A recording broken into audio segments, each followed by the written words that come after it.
Oh, fantastic. So, just for those who are joining us now, I actually did an amazing intro about 3 minutes ago because I was told someone would be joining with the camera on and everything would be ready, and I had to get ready. and I misunderstood. I misunderstood. So you've all missed an amazing intro. It was great and fantastic, okay, and there's you're gonna do it totally again. evidence of that. You're gonna do it Exactly. again. And it'll be flawless and amazing. So, happy time zones, and welcome to all of you kindred and ghouls out there who are joining us, and those puny mortals. Welcome to Iron New York, Season 2, Episode 1, Into the Dark, where we will be picking up with our existing cast in the form of Clarabelle after some interesting events that she's going to retell shortly, but also picking up with a new character joining our cast, Casimir, played by Kos. But rather than go through the details, we'll let you see how they reconnect after meeting separately in an offline session previously to agree what their next steps are. Key things, just remember we do have a Ko-Fi. It goes towards funding incredible art by Matt Who Draws, as well as occasionally, if there's a little bit left over, trying to make sure we keep certain things going, like editing videos and caffeinating a certain redhead on a frequent basis where we can. Kos doesn't need any more caffeine. He's not allowed anymore. He's banned from caffeine. I don't know why. And we also have a wonderful community Discord with all sorts of channels and the occasional technical problem dealt with by our resident Revenant Ghoul, who is also the redhead on camera. Many hats, one body. Very traditional for Malkavians, as I've discovered. Lots of personalities. So, without further ado, we're just going to kick straight into the session, and Clarabelle, you've ended up holed up with the iron swords in their bunkhouse with your hyena, and Janet is very interested in what the actual flying fuck has gone on over the last bit of time. Oh, I know. So please go ahead. I could tell. I'm assuming she's already asked, right? I mean, there was basically dragged you into the bunkhouse, sat you on a bed, and went and sat down opposite. And because she is literally 9 foot tall, when she sat down on the ground, she's suddenly at eye level, while you're sat on the bed. So, and then just sort of went, grabbed hold of your lovely little cadaver and petted him like a tiny puppy cat. Which, of course, he immediately rolled over on his back and shiggled because, you know, he's a submissive little beanie to the right people. Yeah. But yeah, and she basically just went, okay, spill. Spill about what? Take a wild guess. She looks legit. She goes,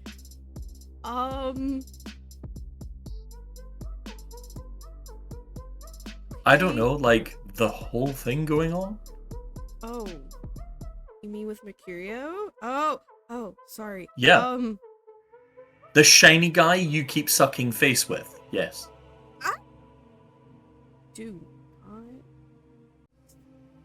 What do you suck, then? Nothing! I'm a good girl, believe that or not. No, like, she just kind of like, she's trying to figure out how to word it because like she doesn't want to get him in trouble because technically he's supposed to be on vacation, but he told her she was working. So she's like, he said he had to go do something like a month ago and it was only supposed to take a week, and then he never replied. But he replied like yesterday, and he had sent me like a location of like where he was, and like, I mean, I don't know. I replied and never got a reply back. And then after last night, wow, I've been up for 24 hours. I really need to sleep. And she's like pausing and trying to like figure out how to word it without getting him in trouble. She's like, no, like, so like, I don't know. After dancing like on the ceiling with you guys and Layla dressing me up, I felt confident enough to like actually send a selfie, but somebody else had his phone. It was like, hey, your boyfriend's phone was like, we found it here, so I'm gonna turn it in.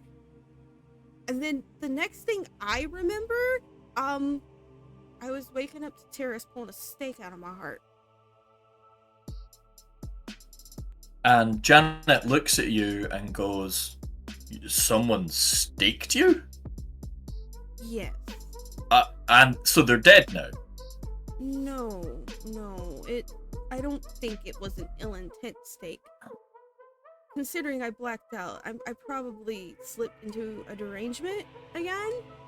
And then, you know, when I do that, I let the voices talk, and there's this one voice that's like really loud, and it sounds like a really, really, really angry bear. And I would have probably hurt someone, honestly. So who staked you? I'm not telling you. You'll You need to like tell me. Toothpick.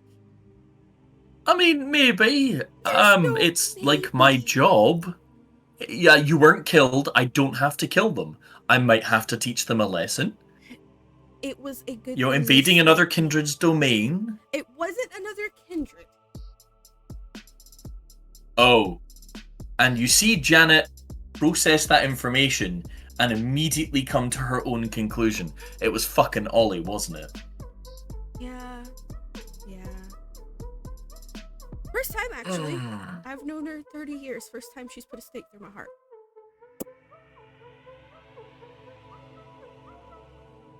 I'd be tempted to do it to her, but I think you'd object. No. You can't hurt Ollie. You understand me? Define hurt. Define hurt. Anything that would make me say ow. Make you say ow or make her say ow? I'd say me. I'm more of a bitch than she is. Right, okay. So, physically, mentally, spiritually, emotionally, and any other weird Janet things you can come up with. Okay, so a gallon of applesauce is fine. Okay.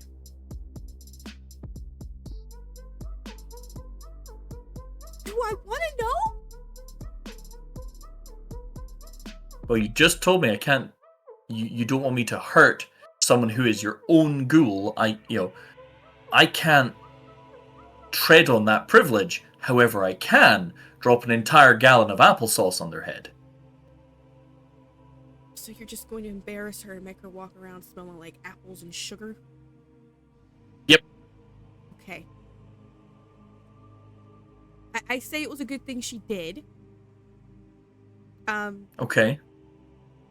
But I don't know. I woke up and Tyrus was there. And we talked. And then I messed with... And she just kind of stops. She just kind of looks at Janet like... I can't tell you that. He said, Tell me don't tell anybody that. I can't tell you. Wait, I mean, I'm the sheriff. It's you have to. I actually outrank Terrace, technically. No, not Terrace. I can't disobey an elder, and I'm not supposed to tell people this. So. Oh. Yeah. But say I found a way to realize he was in danger. And I was going to leave with or without Terrace's permission. And I think he threatened to stake me again after that. Fair enough. But then there was these bat things. They were really weird, but really cool. And then they took me. Oh yeah, the bats. They do the scouting and stuff. Yeah. Yes. So then they took me and Cadaver to where he was. And Cadaver, and she kind of stops and stares again. She's like, I use Cadaver to track people. I get him really close to people who scent they want him to recognize, so I always know when they're around and everything else. That just seems like common sense. Yes, because I mean, you're a big girl, and like, I mean, you got to admit. Oh, thank you. I mean, you are. I don't mean that in a bad way. I mean, like, You look like you could probably She press. flexes one arm, and it literally is bigger than you. That's what I mean. It looks like you could pick up a cement truck and throw it at someone, and it's like a tennis ball. But like, even you got to admit, a fucking hyena like him. I mean, get him to feed that speed power. I'm learning the powers, okay? I'm really learning. But imagine him already running 70 miles per hour and can fucking tackle into a brick wall and take the whole wall down. Now give him a little bit more, and then give him a drive to kill you. Anywho, I fed him Mercurio's scent, and we found him. Oh, Janet stops you, and she's like, please tell me he fell in a hole. He fell in a hole and got stuck. That prissy, fancy pants. Please tell me he got in a hole, stuck in a hole full of mud. Technically, yes. Yeah! She makes the fist pump sort of gesture. Yes. Okay, does nobody like him? Oh no, we like him. He's also enormously irritating. Yes, he is. And the minute he wakes up, I'm going to hit him with this pink bunny slipper. She kind of like pushes out her foot and shows the pink bunny slipper that Katia gave her. I'm going to beat him repeatedly with the pink bunny slipper. I mean, for the audience at home, just to give a bit more depth to this scene, at this stage, Clarabelle is in fact sat there in a fluffy white robe, joggers, pink fluffy bunny slippers, borrowed from all various other kindred who were staying in the Iron Tower, in a flat grey military-style room, sat in front of a 9-foot-tall woman in biker leathers who looks like she could eat trucks. So there's a bit of a contrast here when Clarabelle is waving around a pink slipper, going, I'm gonna beat the Malkavian Justicar with my pink bunny slipper. Well, she doesn't see him as Malkavian Justicar. She sees him as... No, you don't. You don't, everyone else does, and that's why they're sat there desperately trying not to laugh. Anywho, she just kind of... But yes, technically he fell down into a really long hole that I had to military crawl over thorns and sharp rocks and fucking bugs and through the mud and through everything else. But you're like, and she holds up her pinky and goes, but you're, not trying to be rude, you're your size. Yes, Janet, I know I'm small. Thank you for pointing that out. But determined. Power in a small package. Very. And she pats you on the head. But I found him, and then there was like... had to drag his ass out. But there was sunlight. He had a fucking hole in his chest. I can't believe that prick let someone else touch his heart. Anywho... Are you telling me he got... No. You don't get... Are you telling me he fell down in a hole and accidentally staked himself? She's really trying to think about this because she can't lie. She's been told never to lie. Janet just starts guffawing. I'm not gonna do it and deafen our viewers. The laugh is like a bell tolling. It is deep and powerful, and she rolls onto her back and doesn't stop for a minute or two. Janet, Jan, that's not what happened, Jan. I can't. He fell over and staked himself in a hole. That's not what happened. At least I hope that's not what happened. Oh, that's 2 seconds, and she reaches over and gets a whiteboard off the wall and carefully writes, Mercurio fell down a hole and accidentally staked himself. Underlines it and puts it up on the wall. That is my positive motivation of the week for the troops. She's just like pinching like her things because she has like talon-like nails. I don't have them. I would never get nails like that. And she's like pinching the bridge of her nose with her knuckles, going, I really hope that's not what happened. Like,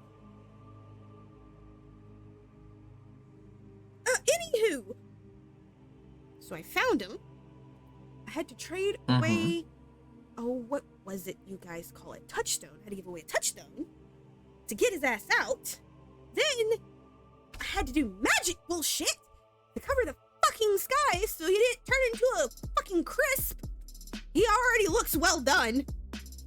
I would have burnt him. Then I had to drag his punk ass out. Do you know how hard it is to drag that man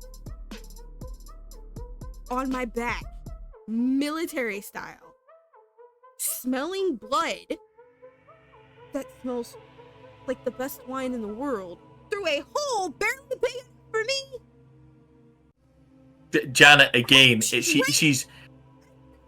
doesn't need to breathe, but at this point she feels the desire to, she has to express how funny this is, and to the point that she's on her side wheezing with laughter because the vision of you army crawling through a hole with Mercurio the Malkavian Justicar on your back, the tiny just about 5 foot tall skinny redhead, and she is in bits, to the point where other swords are like leaning out of their bunks, looking and like listening in now, and just observing what's going on. Anywho, I passed out. I did a trick that my Nos friend taught me. Use some of your blood to boost. Even that made him seem really freaking heavy. I need to start working out because obviously this I ain't gonna be able to do that a second time. Anywho, I got him out, and then the bats came and got him and Cadaver, and then I got here, and then, well, I walked with Katia, and Katia took me to this room with a gold line, but very dark, and then took me to go look at fucking Mercurio, and that prick. Oh, if he was awake and healing, I'd beat the hell out of him. I would... Heart attack. My heart don't even beat anymore again. Heart attack. It went from not beating to beating, so he gave me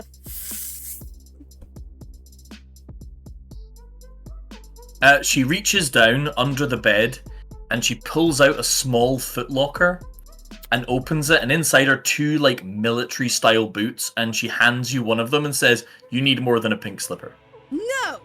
I'm going to make it hurt. And the fact that it doesn't physically hurt him, it just emotionally hurts him to know that his 5 foot tall girlfriend, he doesn't get the option anymore. I don't care if he doesn't like titles. I have done all of this bullshit for him. Girlfriend just beats the shit out of him in front of his best friend. Matter of fact, I'm gonna invite Tyrus to come watch, just so that there's this mental image of every time he goes to do something like this again, he will have to get beat by the 4 fucking foot 11 girlfriend with a pink bunny slipper in front of his best friend. Janet is deceased at this point. She is creased beyond recognition. Someone will need to get an iron. The rest of the iron swords are... several of them are carefully holding books in the way of where you can see their faces are, but you can hear snorts, sniggers, and in one person's case, a very strong exhale followed by refusing to inhale so they don't make involuntary sounds. Yeah. And Janet eventually recovers and goes, "Okay, I'm not gonna lie, that's genuinely really cool, Clarabelle. That it just even further justifies the whole me kissing you when you came back thing, because that sounds like it was a hard day.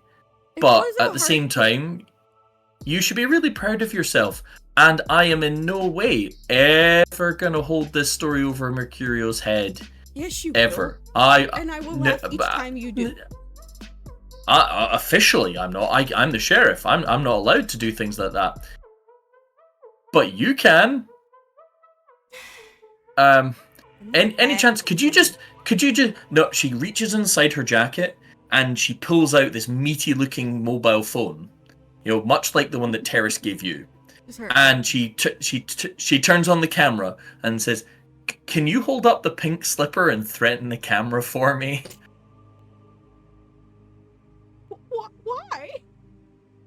Oh, I'm gonna film it, and anytime he pisses me off, I'm going to play the video for him. Oh, that's mean. I'll do it later, and I'll make it a whole lot funnier. Okay. Theme music. Like, I don't know.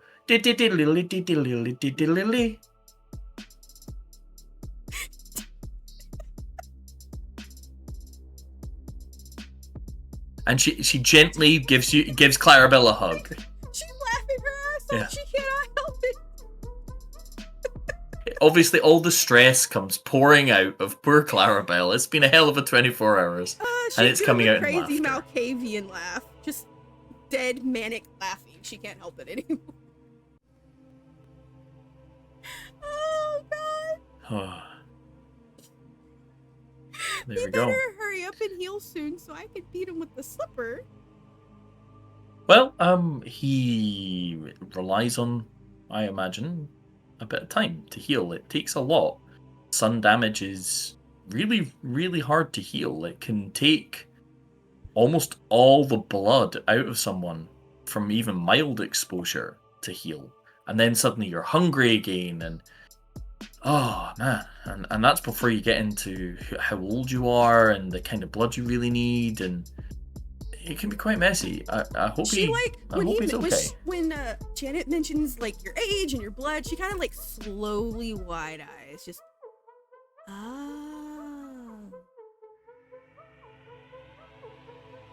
Hey, where's Terrace?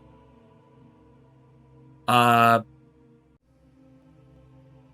imagine he's busy, but why? He has my phone. I need to call someone, actually. Oh, Li Jing will have taken it off of him. Terrace doesn't usually keep stuff on him. His assistant, his PA. Oh, where The are they? Asian lady follows him around. Oh, just give me a minute, Asian and lady she. that follows him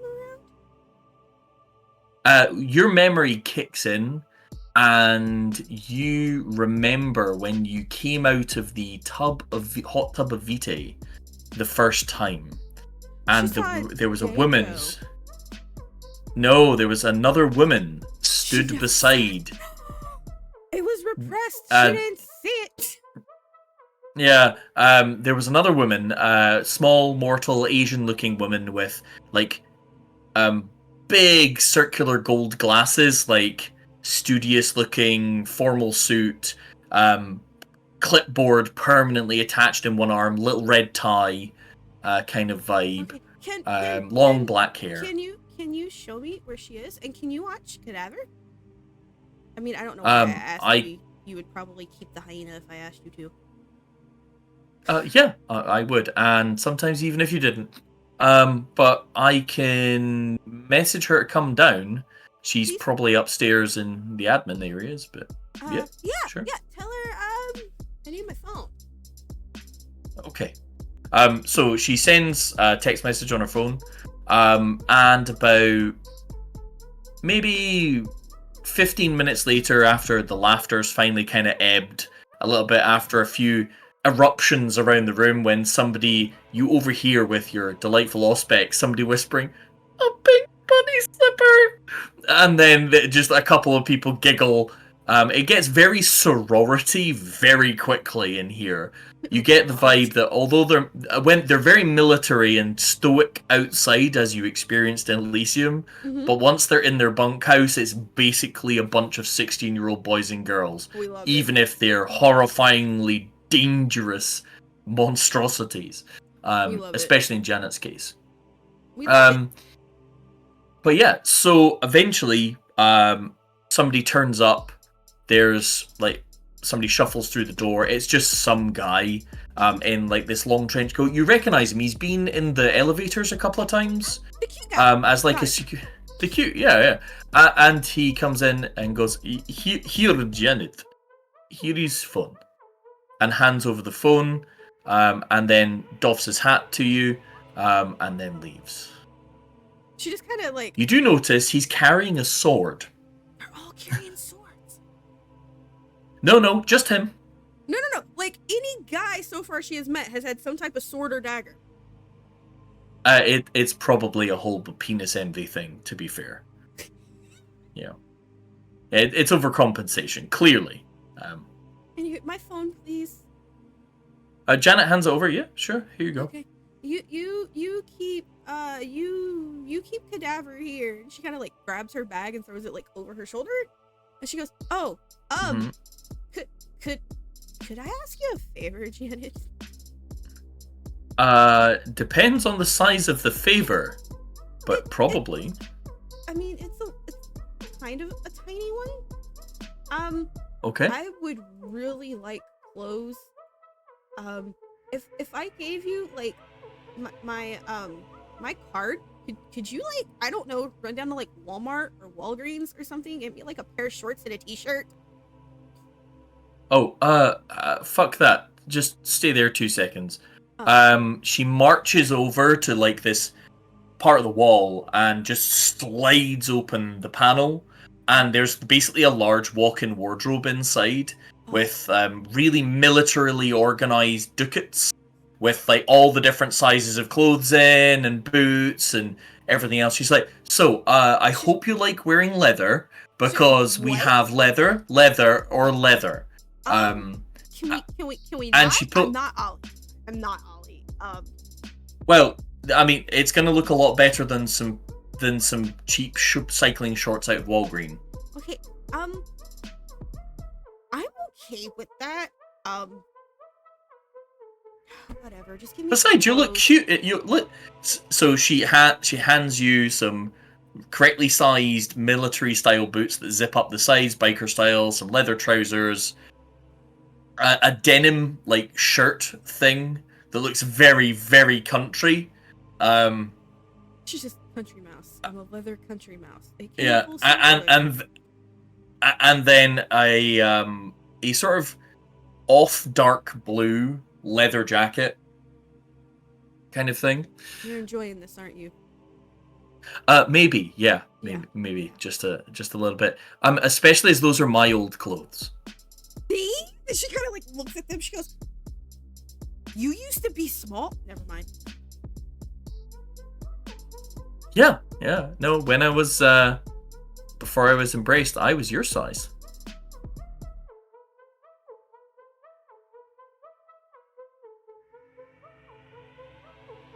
Mm-hmm. I mean, don't get me wrong, I was still incredibly strong. I hit the gym constantly, but yeah. The gifts of the Iron Clan keep on giving.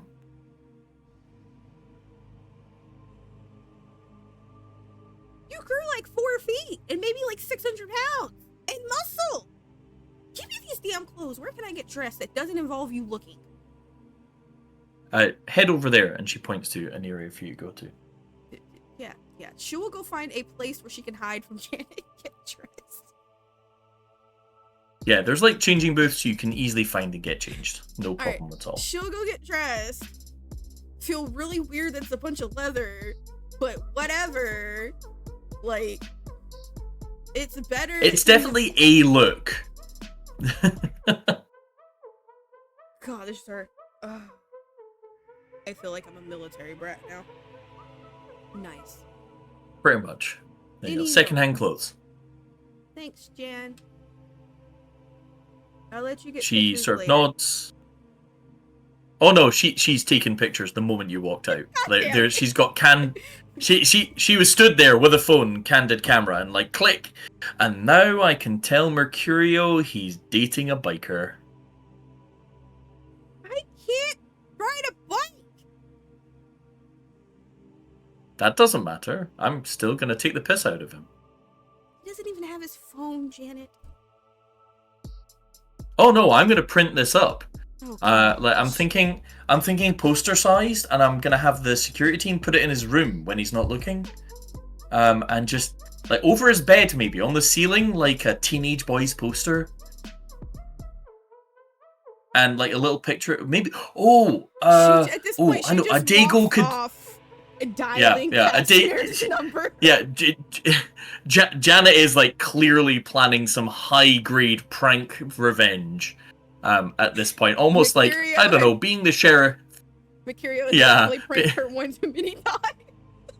Oh yeah, he is about to He is about to suck the wrong end of the prank chain. So. No, she's walking out calling Casimir and leaving that place behind. Okay. You leave and you easily reach Casimir's number. Diddle-doo, diddle-doo. Casimir, your phone's going off. Hello? Hey, I don't know if you remember me. I'm the girl with the weird eyes. I met with you and your doctor. Your Oh doctor. yeah, with that Yeah. Nos that dragged his friend in. Very casually, if I may add. For someone dying, he did not seem interested. Look, no. Look. Usually, there's another doctor I would call, but he's kind of busy. So, can I borrow you for a question? As per my professional opinion, or Professional opinion. Or actually, I would prefer if it was facts and not opinions. absolutely, Claire. What do you need from me? So, hypothetically, if there's a vampire who's not healing, but he's being fed, would you say it's the wrong feeding, wrong diet? Do you know this Kindred personally and know what kind of blood he normally has? Let's hypothetically say yes, I do. Is he having that kind of blood currently, or just whatever's on hand? I don't know. What?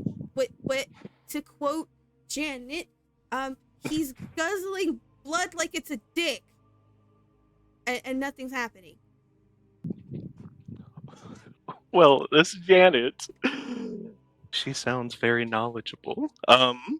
I would say if he's chugging blood and he's not getting any better, then you should probably try out some of that blood that you, or whoever you might know, likes. Okay.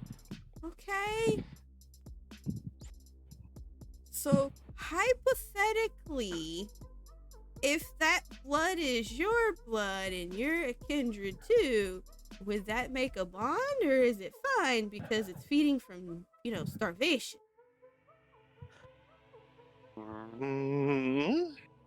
It would be a bond. It would be a bond. Oh, that's not good. What happens if they don't get better anytime soon? Like, with the blood that is from this other kindred? No, like, what if they don't get that blood and they kept being fed the other blood? And they don't heal anytime soon? I'm not too sure. I'd theorize that they'd probably just stay the same if they're in torpor, like I'm guessing if they're drinking so much blood, they're probably really hurt. Yeah. Oh, fuck.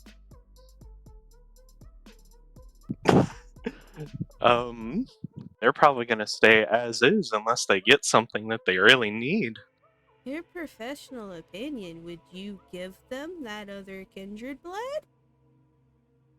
I mean, how badly do you want this person to live versus how badly do you or do you not want to be bonded? Or not you per se, but Okay. That's good. Thank you. you just have to weigh your options, that's all. Oh man. This sucks.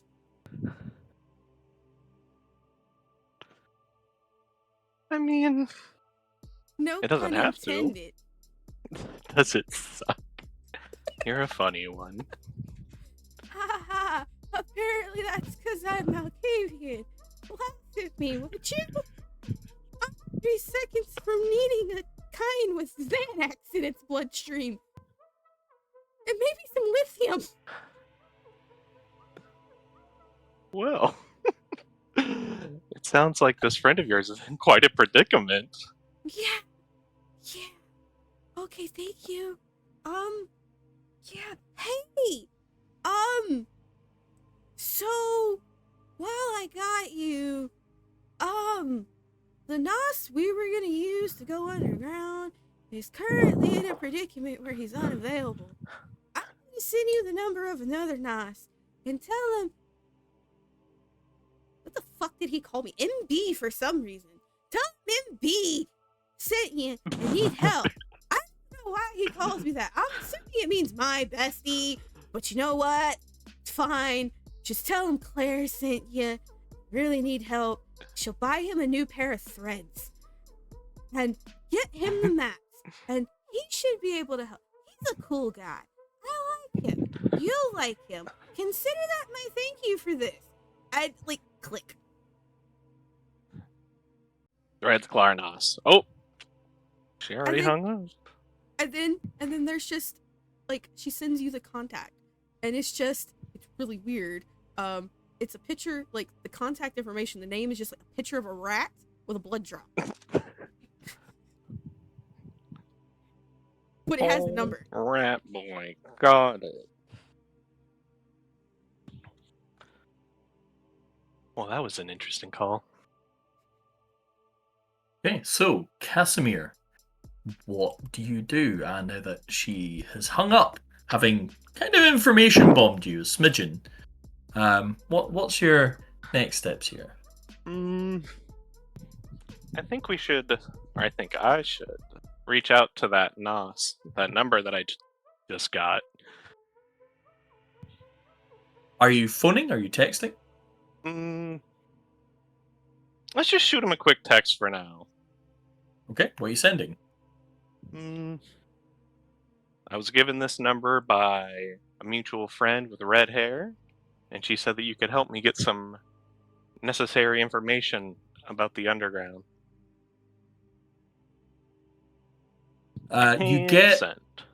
You get a response back fairly quickly saying, "Yo, who dis?" Let's say I'm not too sure. Let's respond with, I'm just a doctor helping out a mutual friend that gave me your contact. My name's Casimir. You get a response back saying, "Yo, I can help you out for some kicks. I like Jordan's special edition, white with red stripe." Interesting. Now you see why she said tell him she would get the threats. Let's do that. Let's go ahead and respond with Jordan's. Alright, I'm gonna let Claire know that, because she said she'd get you some new kicks in return for helping me out. You get a response back going, "Yo, I'm down. What do you want to know?"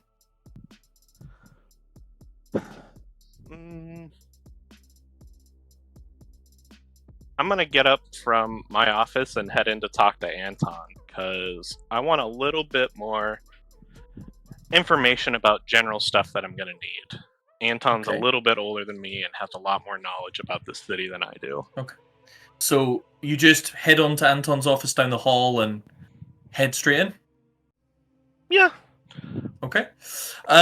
As you just enter straight through the door, there is a brief flurry of movement as Anton pushes away the four-armed nurse that you met that you remember the last time. It goes, yes, Casimir. Yes, we were just consulting on that patient that Nosferatu brought in. Yes, a severe blood loss. Terrible shame. Yes, you can go, nurse. Yes. The nurse clearly gives you the stink eye. Like, severe stink eye. And then leaves.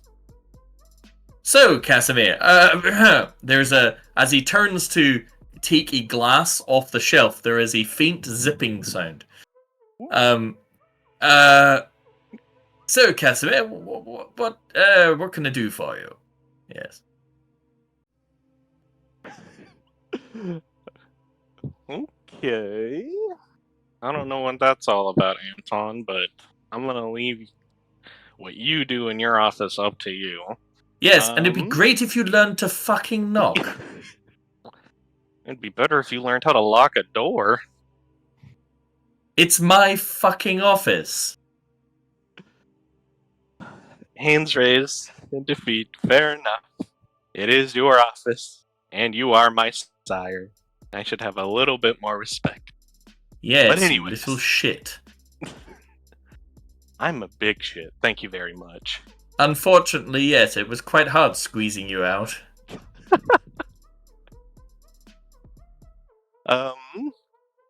Anyways, you're so distracting. I am, yeah. It happens when one distracts someone else. What do you want, Casimir? Speak up, boy. I taught you to do better than this. Come on.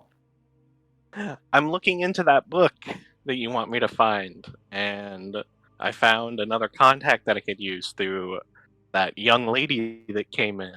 Ah, good. Clarabelle. She gave me Yes. the number for this other Nos, since that fella that came in is indisposed of. Mm-hmm.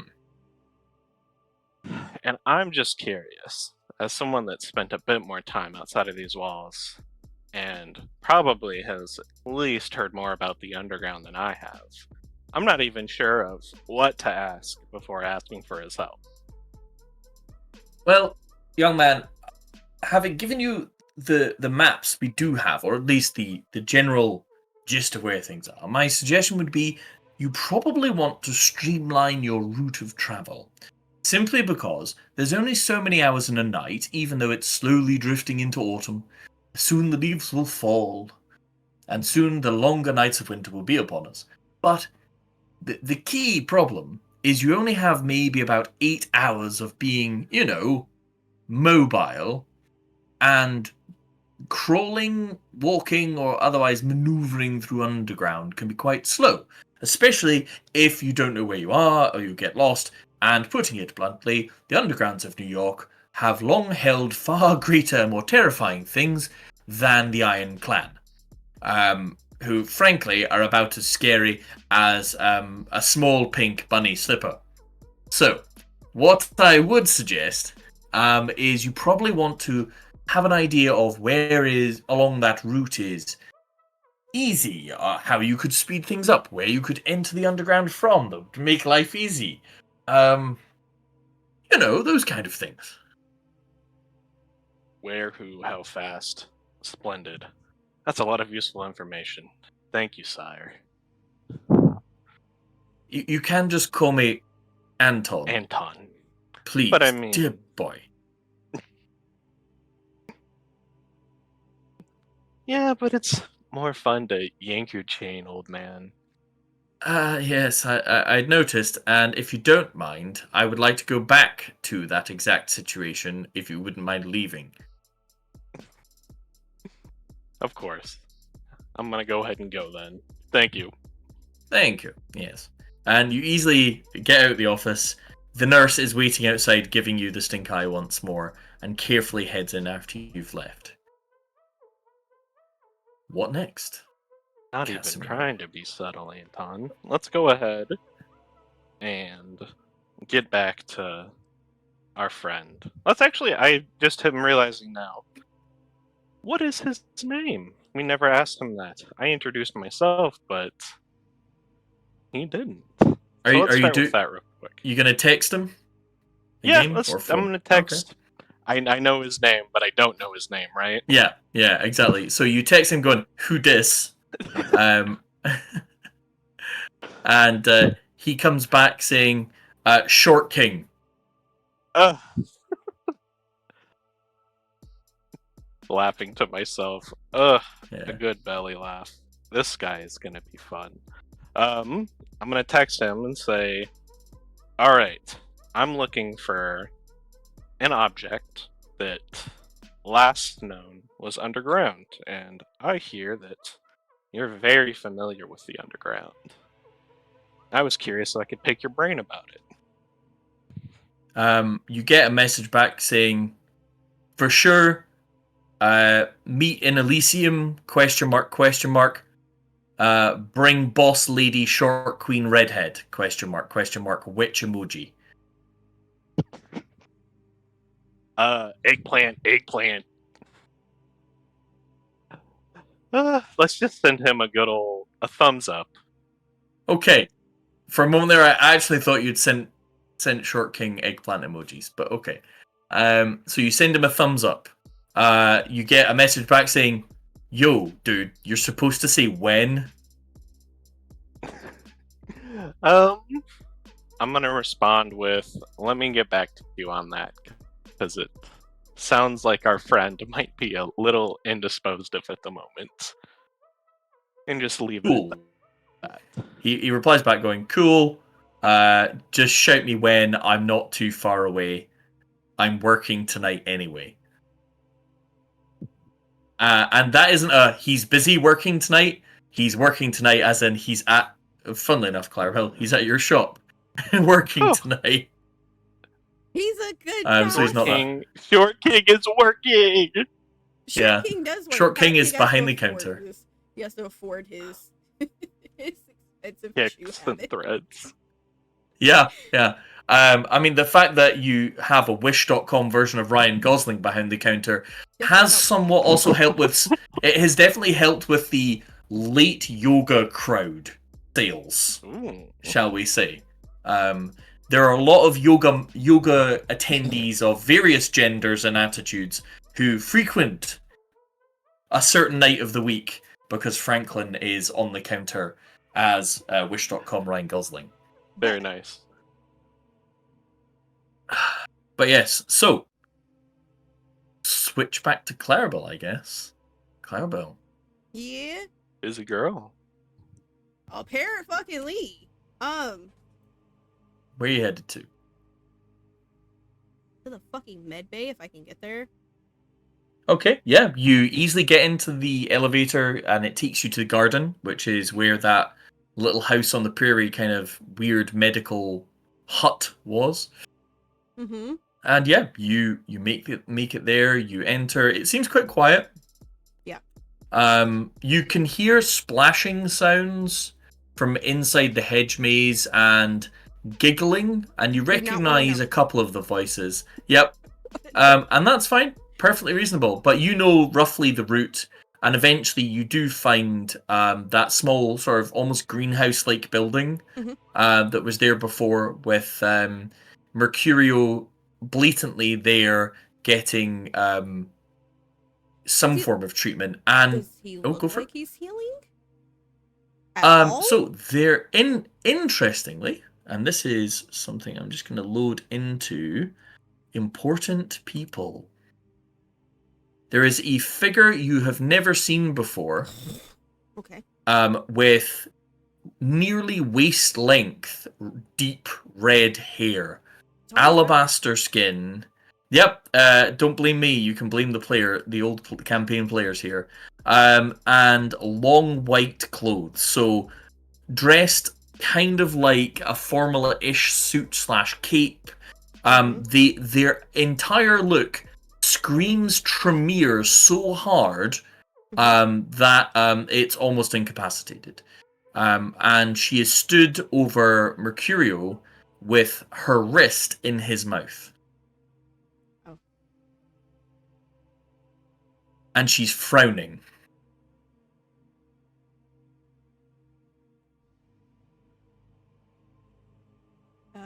Can I go in? Does it let me in?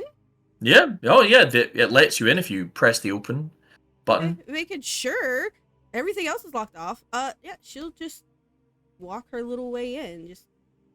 Yeah. And the woman turns and looks at you with a raised eyebrow and goes, "And you are?" My name is Clarabelle. "Ah. I am Astrea, the regent of the Tremere." Nice to meet you. "A pleasure." Now, you've met Terrace, and you know the meaning of ice cold. Yeah.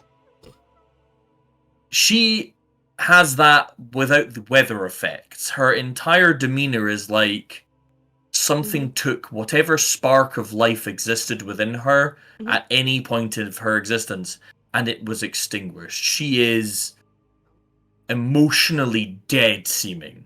Okay. She But with she a is frown, not so it's portraying.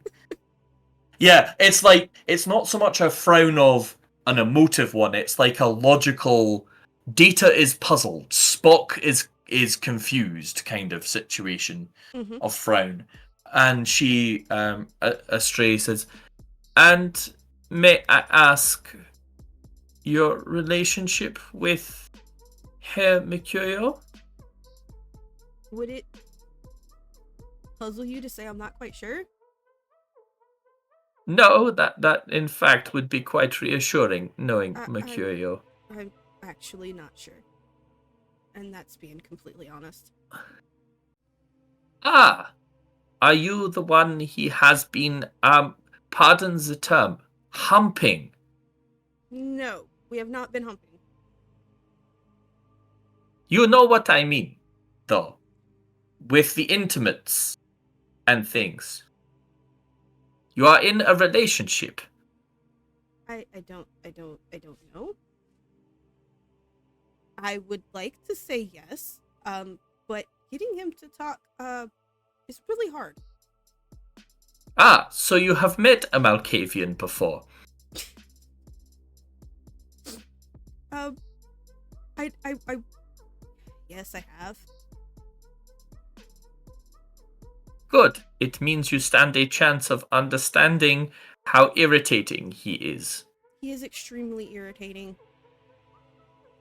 It is good we have come to an accord on that. Is he healing? Wait. Slowly. The problem appears to be that he is not waking enough to truly feed. It is trickling in. He is not actually actively feeding. It is like he is waiting for something. But before that, I must ask you. You seem familiar somehow. I don't know. Perhaps someone has described you to me. Probably. If you're what I think you are, I kind of stalk around the bays looking at the castle all the time. Really pretty. I'm from Europe, so castles kind of attract me. Oh, that explains why you don't seem like you're completely full of shit. No, this is good. I am glad you like our castle. It is, however, as much as it is ours now, it was entirely Terrace's idea. He gave it to us. He constructed it for us and made a home for the Tremere here. Okay, what can't dude do? But yeah, no, I'm always staring at it. I can't help it. Like, when I came to North America, I didn't expect to see any castles, and I grew up in Romania and Spain, where there are a lot of the castles. best castles. Yes, very good. So yes. Seeing a castle here that I can, no offense, gawk at constantly, it's like a piece of, I don't know how to say it. I don't want to say happiness. It's like what's the word? A fond reminder of home. Yes, it is. Yes. So, I'm glad. Yes. I know it kind of seems weird. No, in fact, it's exactly the reason we live there. Love it. It's really pretty. Now is not the time to ask that. No, speak your mind. You have a question. He is not going anywhere. He is still not wearing his golden, the jogging trousers. Oh, no, those got... He cannot run fast. Wow, you are very rough with him. No! Sure. Anywho. Anyway, what was your question? So, like, when I first got here, everybody told me there's, like, a bunch of ghosts and stuff there. And I'm a girl, again, grew up in Europe, so, like, ghost stories and stuff are thriving. Are there really ghosts and stuff there? Well, it is complicated. The wards on the castle walls keep out a large set of spirit traffic. The Giovanni, you understand who they are, correct? The necromancers. Yeah. I've slightly So- had the clans explained to me. I've never met a Yes. Giovanni that I know of. So the Giovanni, they had an accident that Terrace helped with, which is why they are allies. Have you seen the movie Ghostbusters? With the the comedy funny man, No, Dan Aykroyd. I really only read books. I would highly recommend it. It is a very good explanation of what happened. Oh, Basically, the Giovanni, their house went kaboom with the ghostness, and we helped solve it. So unfortunately, there's now a lot of excess spirit traffic, which washes up against the castle and kind of gets stuck there. And there is also other things, but that is a more complicated subject. do you think maybe one day I could come look around? Absolutely. I'm surprised your boyfriend here did not bring you along sooner. Myself, Mercurio, Terrace, and Kinley were the coterie that created the Iron Clan, in effect. They are Terrace's children, but we made this whole place happen. Yes, tiny lady. What's that word mean? The K word. Which word? C word? K word? Which word?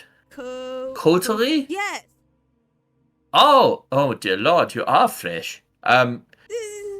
He is practically baby napping you. So he is coterie is like found family or mission group. Is Got it. Coven. Got it. Yes, Coven. Are you a bit of a mystical person yourself? Yes. It's kind of. And what clan are you from? Oh, Malkavian. I'm a Malkavian too. Oh, that explains why. Oh dear, another one. What? Sorry, no. You seem very nice. However, my experience of Malkavians is usually, as you can imagine, as she points at. She got a point. Yes. This prick.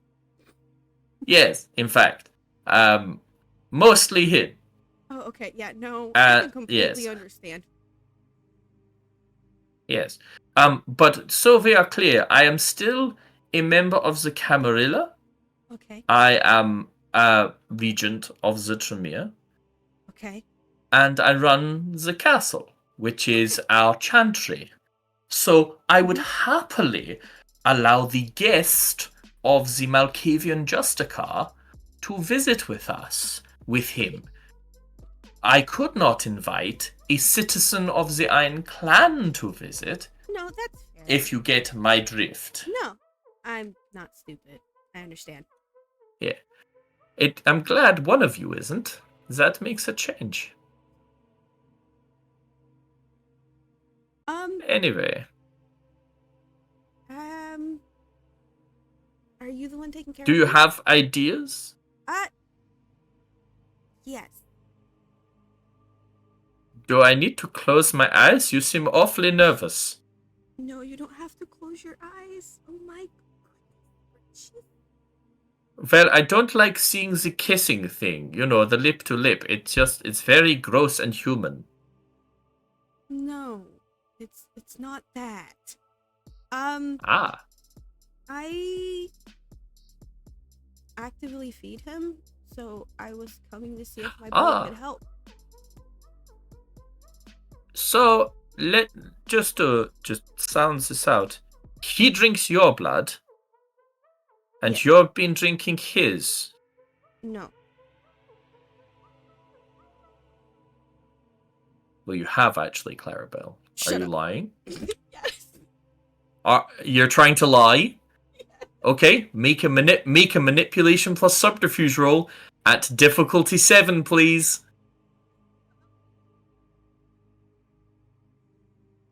This is not gonna go well. You said 7, right? Yeah, difficulty 7. Manipulation plus Try subterfuge. got no willpower either. I only got the 1. Yep. And you said 7. Yep. I got this. Bam. I got this. Haha! 3 successes. Fantastic. She looks at you for a moment and goes, okay, so you're telling me that he is drinking your blood and I like it you're because not... I like the kiss. It's a Yes, mutual thing. it's not... It is not really that concerns me, but I will talk to him perhaps about that later, the crazy bastard. Anyway, are you going to attempt to feed him now? I was actually going to see if there was a doctor or something. I'm not quite sure. Would it be best to, well, pretty much do what you do, or, points to, like, the bags and needles and do it that way? Oh. So, it is best if fed, not injected, Okay. or transfused. But something perhaps you have not yet learned. Kindred, we heal overnight, usually, from such damage as this. When it is sun exposure, it is what we like to refer to as fucking terrible. It takes a night and usually empties the stomach, the blood, yes. Yeah. So, given how hurt he is, it might take 2 days to heal if he would fucking eat. No, that's okay. I'll just, if I can, I'll feed until I feel hungry. Then I'll go eat, and then I'll come back tomorrow and feed until I'm hungry again. I just want That to be okay. seems- I would like to beat him with a slipper. I would very much like to see that. In fact, if I could have that on video, I would be greatly appreciative, and I would put it on a big screen in the castle. So, how bad has he pissed everybody off? Because everybody You have looks at the met video. him, correct? Yes, I mean, Well, you've... actually hasn't pissed me that bad until now. Sure, Ah. sure. I'll Well, get the video to for be- you. To be fair, it is not the things he generally does, it's the way he communicates. He is He's very... Fucking vague. So vague. Yes, that would Unbelievably have... Yeah. vague. Which, as you can imagine, is incredibly helpful when it is a case of, oh, by the way, there's a werewolf on the loose, and we are going, oh, that is lovely. Could you be a bit more fucking specific? You And then absolute you don't cunt. hear from him until he's hurt. Yes. So there's a big fucking scene, and now you gotta go cover it up when all he had to say was, hey, there's a big fucking werewolf downtown and I need help. But no, he wants to act like he's got a dick that's as big as him. It is impressive. Yes. In fact, the only time this has not happened was when he was being hunted by a professional hitman, which was very funny. And then he finally asked Terrace for help, and myself and Kinley. And we had the lovely ladies of the Iron Pentacles, the Cauldron, help us out. And it worked really well. And it's the only time I've ever actually seen him ask for help. I think he was so embarrassed by how effective everyone was that he kind of refused to ask ever again, the absolute asshole. He's gonna learn to start asking for help, or I'm gonna beat him with a pink pussy slipper in front of everybody constantly. Again, I would like to have a camera ready for that incident, so please good. The moment let he us wakes know. up, I'm beating him with a pink slipper. Fantastic. I will warn security to retain those recordings. But yeah, feel free, feed the young man. Well, I say young man, he is as old, if not slightly older than I. Oh, you mean now? Go ahead. Yeah, Yes. she'll Did you walk up. think I was going to wait? I don't know. Frankly, you're kind of off-putting, and I don't know how to read you, and it's really weird. There are people who say this. Yes. What is your accent? It's killing me. Austrian. Oh. Vienna. Yes. Damn. Very old Vienna. Okay. She'll just walk up and fuck it. She bites on her own wrist and then puts it in his mouth. Okay.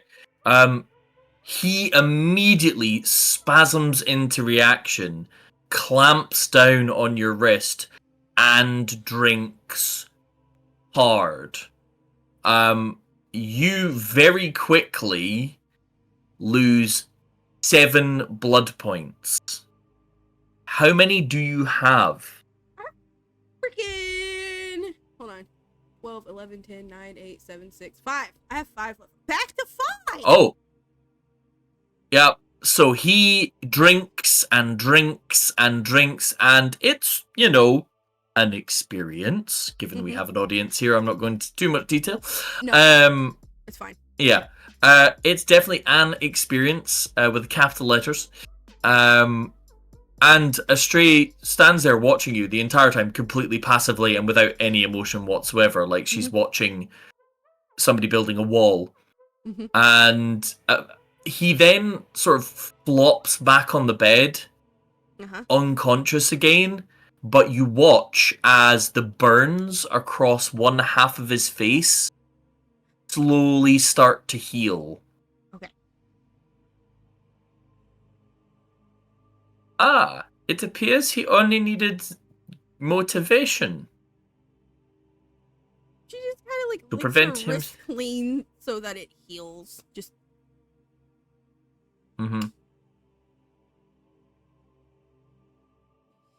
Yeah. Good job. Thank you. Although I am surprised by how loud you are.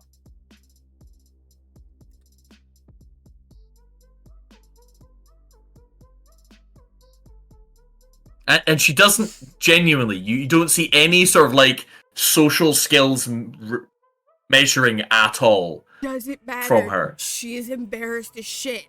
Glasses off, hanging on her chest, covering her face, just. The leather outfit, so I must question.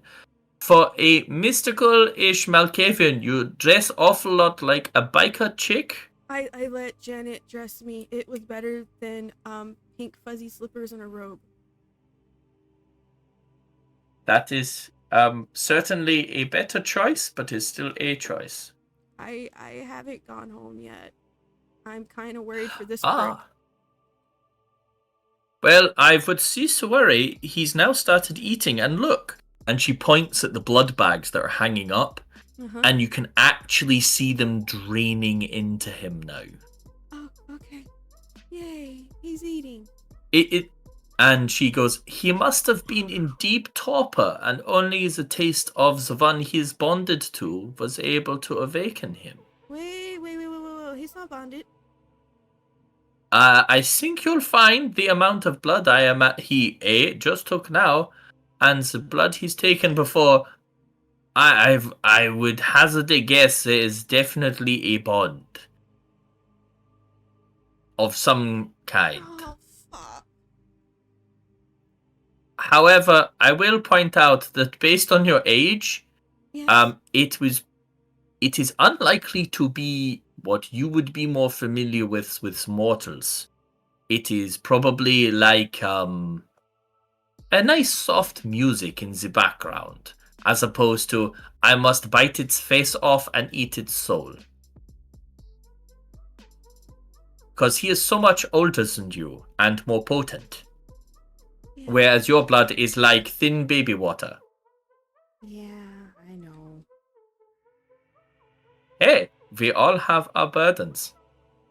Apparently, yours is to have friends who refuse to keep decent clothes on hand. But you appear to also be disastrously competent at saving people far older than you. Does everybody know? The key people, which means in about a day or two, yes, everybody will know. and it will be common knowledge and very quickly spread to the Camarilla, which will embarrass the Camarilla, and they will retaliate. Almost certainly. They will probably ask me to retaliate, and I will tell them I am sorry, but I cannot betray the truth, because that is the basis of the Tremere Chantry and New Vienna. Well, can everybody please shut up? Like, I think you'll find it might be too late for super secret. However, there is an opportunity to play politics there, which some will take advantage of. And Terrace, as much as he is also irritating for different reasons, is very good at politics. Oh, dear Lord. She just, like, looks up and just silently for a second just... There is also the fact that very few want to confront a place led by a elder of the Salubri. What is this? Because... Never mind. I don't want to know. Oh, Salubri. I don't want to know. That it's... You don't? I No. would have thought you would like knowledge, no? Okay. Look, right now... Well, he is there's better been now. So much knowledge shoved into my head in the last, like, 50 days that if anybody else tries to put something in there, y'all are gonna watch me crack and become more annoying than he is. In which case, I'm leaving. Goodbye. And she literally just turns and walks off. Like, full, I am done with this, and leaves. Bye. Goodbye. And Good she is night. gone. Yeah. Swinging back to Casimir. Some time has passed. What have you decided to do? I think we're gonna reach back out to Claire, because Okay. I'm looking to get out of the offices, and I feel like she might be someone that knows the space that's open. Okay. Do So you let's go phone her? ahead. Do you text? Let's give her... Let's shoot her a text. I'm gonna Okay. ask her what she's doing, since I don't know what's going on. Just replies, having a mental breakdown, you. Trying to find something to do. Do you want to meet up and break down together? Oh, yeah, sure, I'm in Elysium. Splendid. I say then, I leave a note on my door saying I'm out on the town. And how should I get there? Well, I guess, how close is the offices to Elysium? That is a good question. From what you described, it was 2.5 hours away from the other side of Manhattan if you use traffic. If you take the subway, it's about an hour and 27 minutes. And if you manage somehow to find one of the little trolleys that don't have to listen to traffic, you could probably get there in about 50-ish, 55 minutes. Yes, I have mapped. So let's Was it York? I was gonna say, I have... So, just for the audience, by the way, even I've not done that, right? I just like to leave travel subjective, but our resident revenant ghoul has apparently done her homework. So, yes, it's about that. Yeah, it's about that, Casimir. It's about an hour, really, for you've traveled quite a lot to and from different places in New York, even if you reside in the offices. You've had plenty of time to visit around various places on the surface and in easy kind of visitation areas. So yeah, you can easily get to Elysium within an hour. Let's go ahead and just call up a taxi then. Or, I don't know, it's 2025. Give me an Uber. You get an Uber! But it's actually, and to be actually clear, it's actually 2024, I think we settled on time-wise, didn't we? Well, it's 2024. Yeah. Same. Still. Uber. Yep. Yeah, exactly. If anything, the service is slightly better. Yeah. So you order yourself an Uber and you head on out to Elysium. On the way, are you going to contact the Short King to meet you at Elysium as well? Or yes, actually, let's do that. A quick text off to Mr. Short King, letting him know that both myself and our mutual redheaded friend will be in Elysium in like an hour. You get a message. You get a message back saying, "Cool, see you there. Look for wish.com Ryan Gosling." Splendid. I respond back, thumbs up, sounds like a plan. Look for the most doctoriest doctor ever. He sends you back a gif of Dr. Frankenstein. Send. Let's see. We'll send back a nodding. Just a nodding gif. Okay, fair play. And eventually, you do in fact reach Elysium. So, as you pull up in the Uber, there is the red carpet and roped area for the huge queue of club goers. And tonight, who's playing? Because this is a full city block-sized tower, dozens of stories tall, and the bottom floor you're quite familiar with is an entire club. So let me, and when I say a club, it's a city block size, so it's more like a venue. So let us figure out who is playing tonight. Let us see. And yes, chat, if you're sat there going, oh my god, he's really taking a moment to figure out who's playing, of course I am. It's vitally important. I vote that those goth girls from that one Scooby-Doo movie are playing tonight. Yes, the Hex Girls! No. I am not that evil to my audience. You know what? First crush, Actually, I found out I was gay. Oh, I'm so sad. Right. Instead, it will be Velvet Revolver. Ooh, are playing. That's not a bad one either. Yeah, Velvet Revolver are playing, and they're currently doing Slither. As you're walking up out of the Uber to the where the red carpet is, you can hear the sounds of that song kicking off at max volume. There's a crowd of incredibly wealthy or fashionable people behind the velvet rope. There is security on the front door, but you know that you as a Kindred can skip that line and go straight in, because this is, although the club is called Elysium, this is your Elysium too, but more specifically Kindred Elysium. The second floor the second floor that's inside is the sort of huge, trying to find the right words here, huge boothed off private feeding area for all of Kindred kind that choose to visit and partake.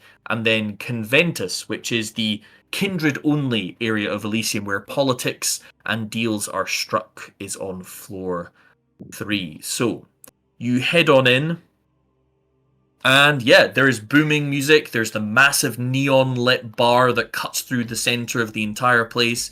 A huge crowd of people dancing away to Velvet Revolver. Some tables and stuff and crowds off on the left, sort of drinking, having a good time this evening. And the huge glassish staircase that winds up to the floor above, which is kind of that balcony arrangement that overlooks everything 2 stories up. Where'd you head, Casimir? I'm going to go ahead and just kind of look around and slowly make my way to the bar. Okay. You head to the bar. Let's go ahead, order...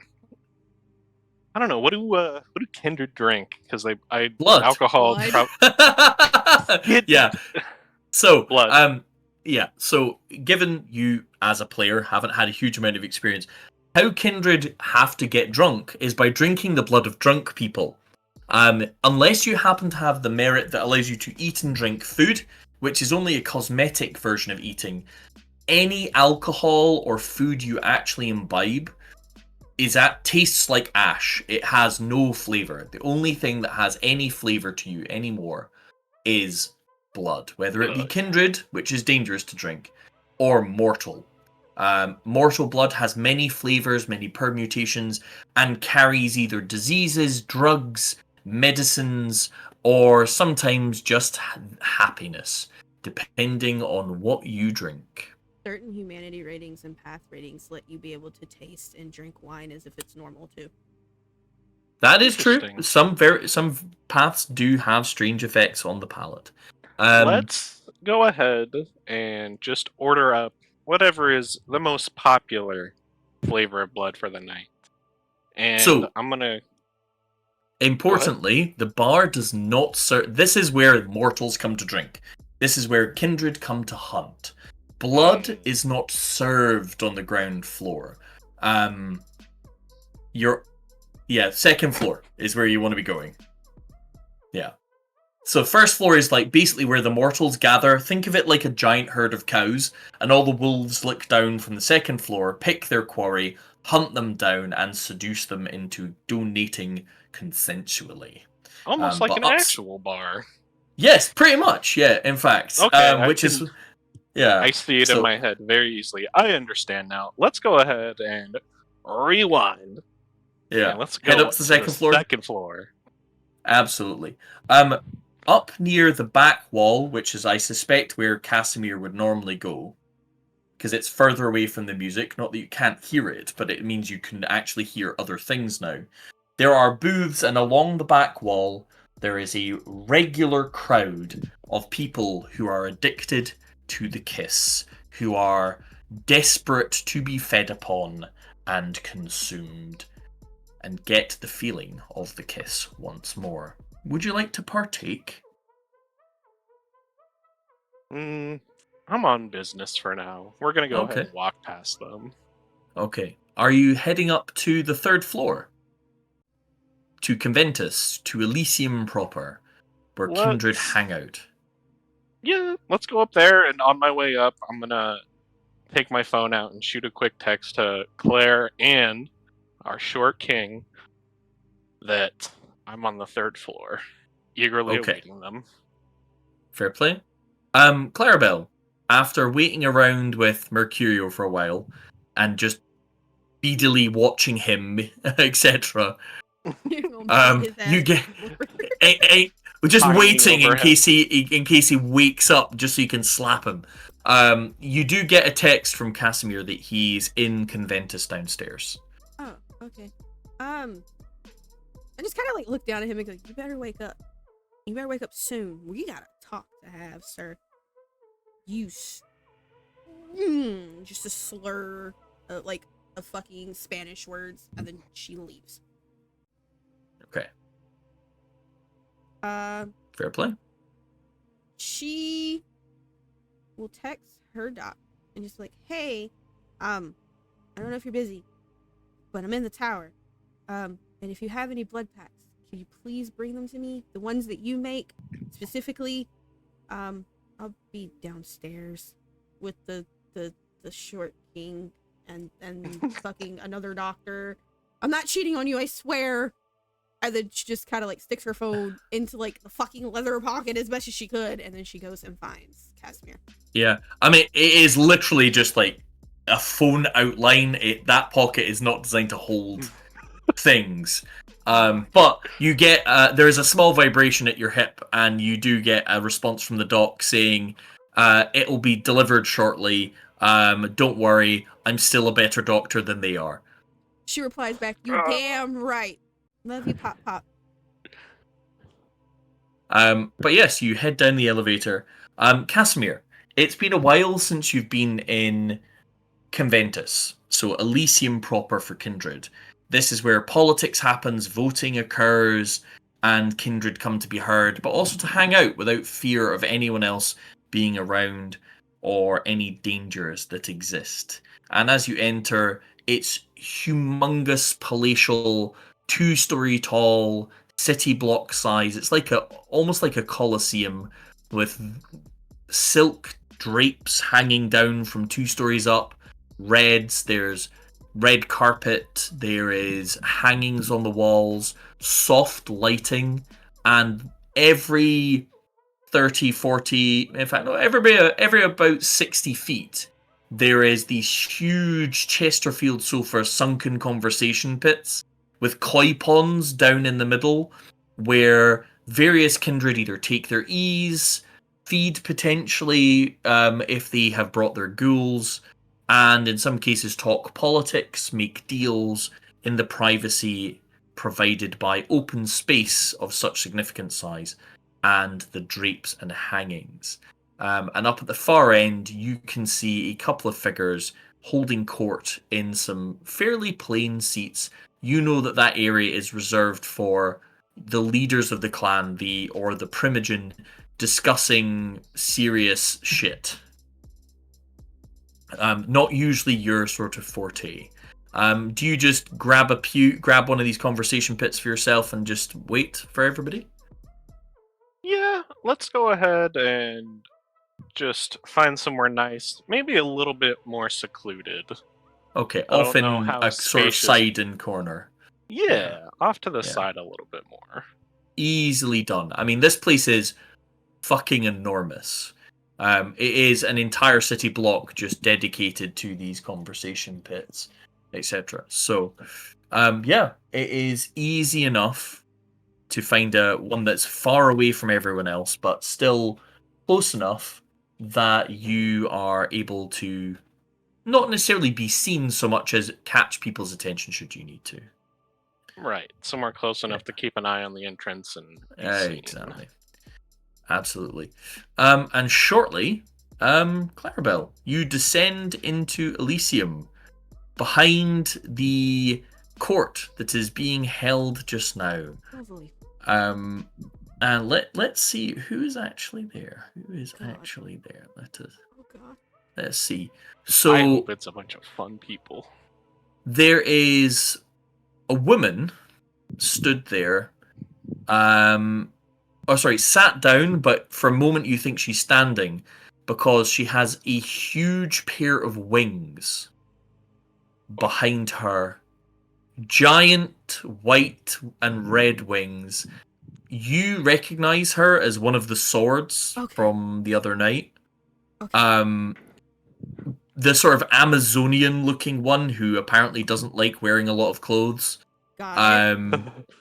But modest, but like when you have wings, t-shirts become kind of inconvenient. And there are, let's see who else is there. Mother of Monsters is sat there as well. Okay. And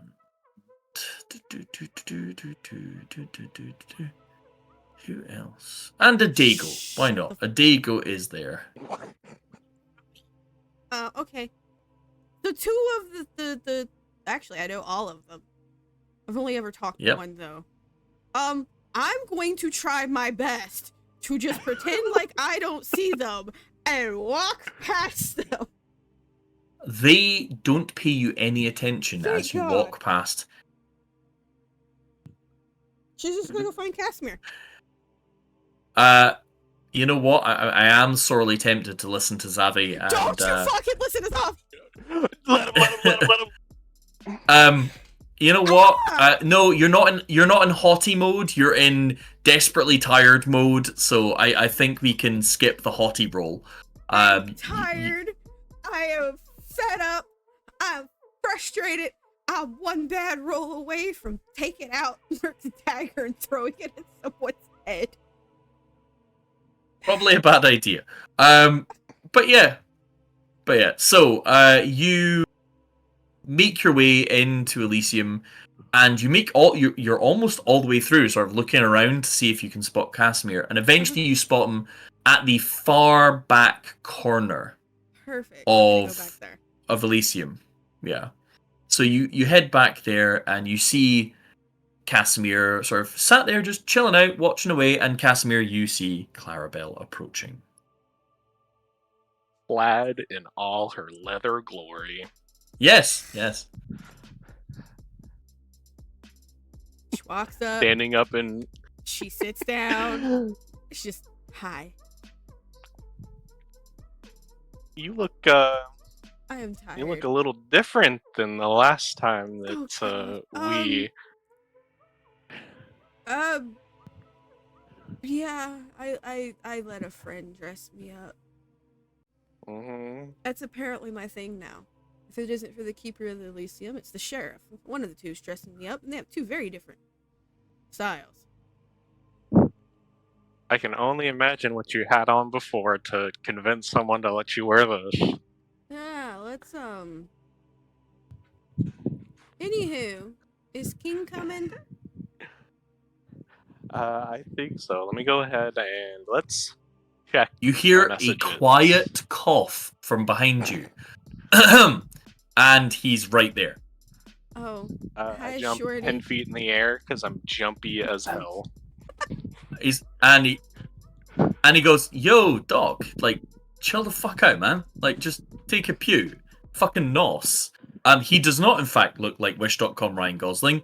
He looks like a 5 foot tall, skinny, like African American youth, wearing what can only be described as ridiculously expensive trainers and vaguely okay clothes at this point. It's just her. Um, Handsome. Hey, boss, how's it going? I'm tired. I'm hungry. I'm annoyed. We're gonna go talk Oh, business. are these yours? And he holds up like a cooler box and opens it and goes. Ooh. She yanks it so fast. Yes! And then she just kind of crawls He's into like, the booth and then just starts eating the blood bags. And he's like, "Fuck, I was gonna eat those. I didn't know they were for you. Sorry, boss." Mine. So yeah. Hi. Casimir. I'm I'm Franklin. Nice to meet you, Franklin. Or do you prefer King? I love that name.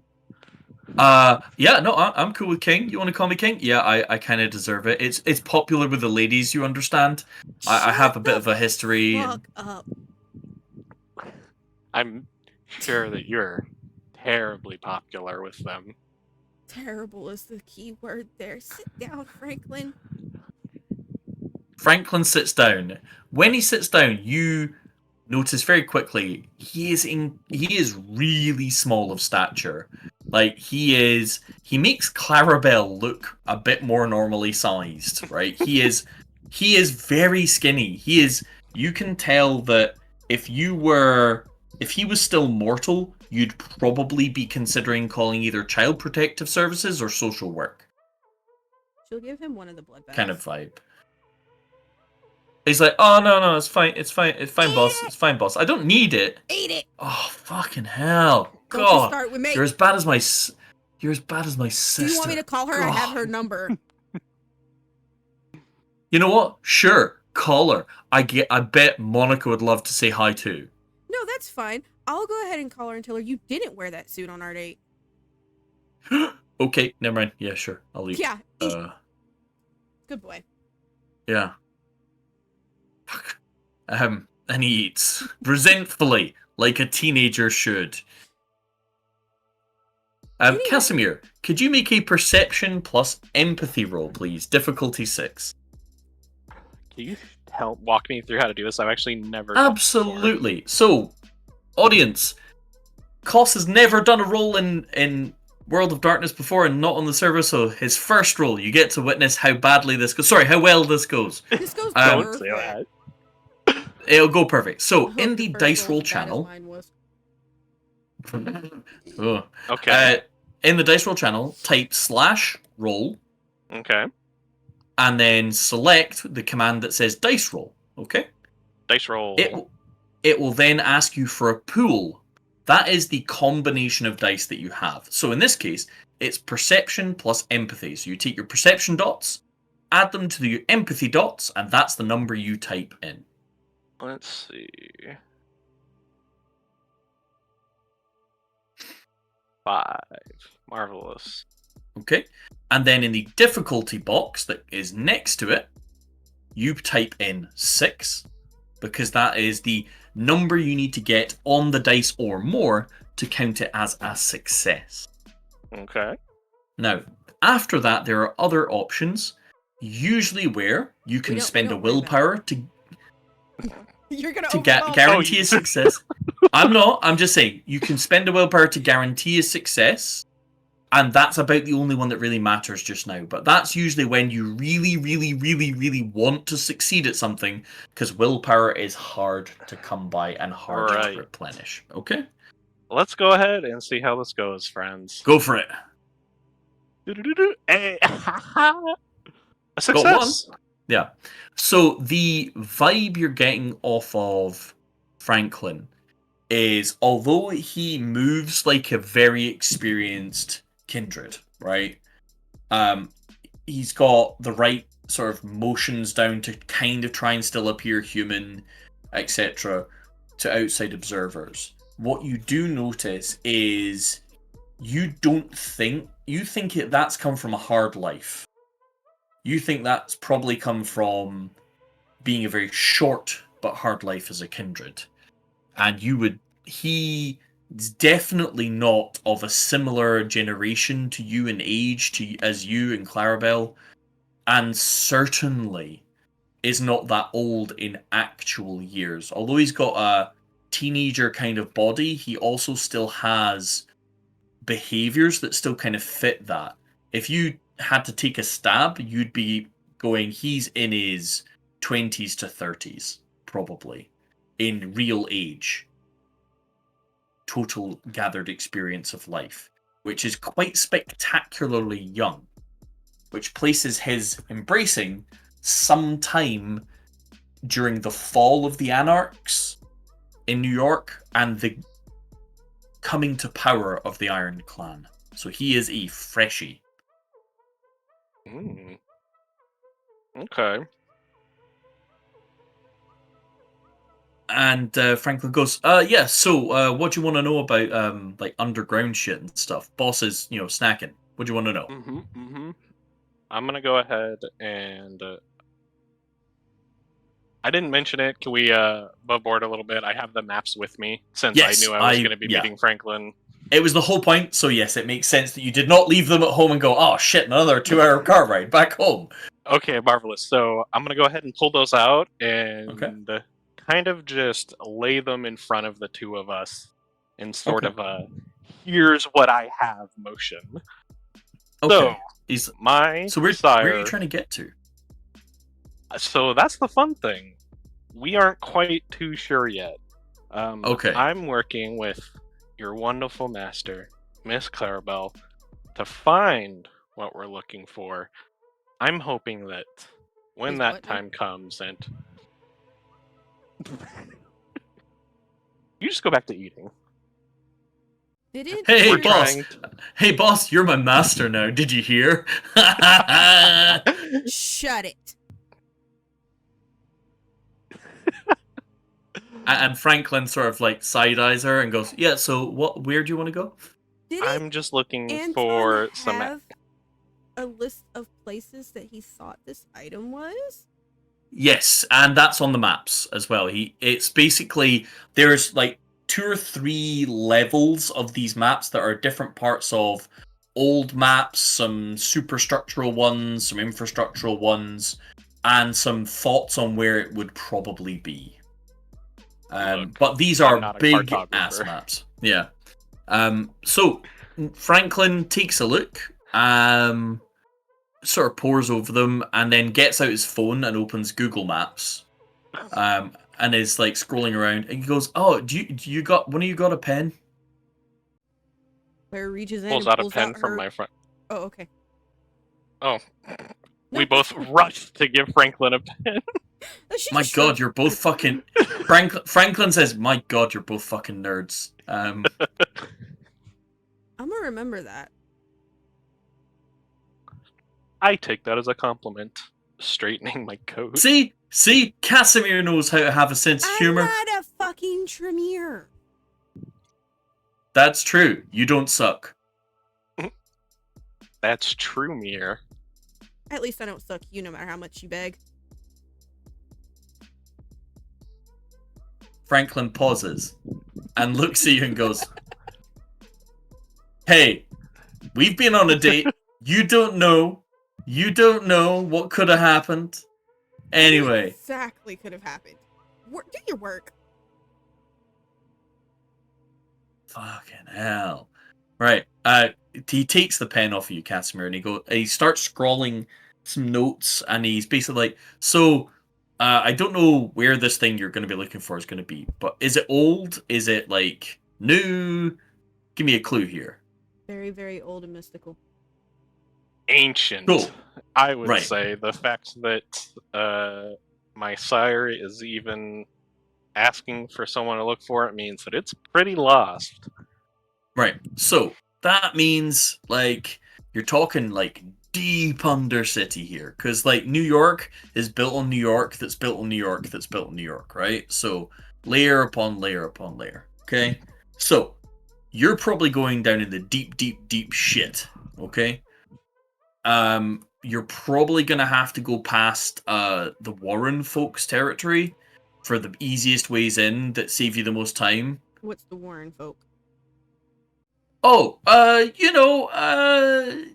people who you know how like, oh, what's the right way of putting this? So all the people who were all the aid programs that the Terran Foundation created and like got everybody houses and everybody fed and employed, and there was all that construction money going around and everybody was doing better. Well, there was a certain group of people who then proactively chose to remain unhoused, and some of them then formed this kind of weird society in the sewers, and it's like places we try and avoid.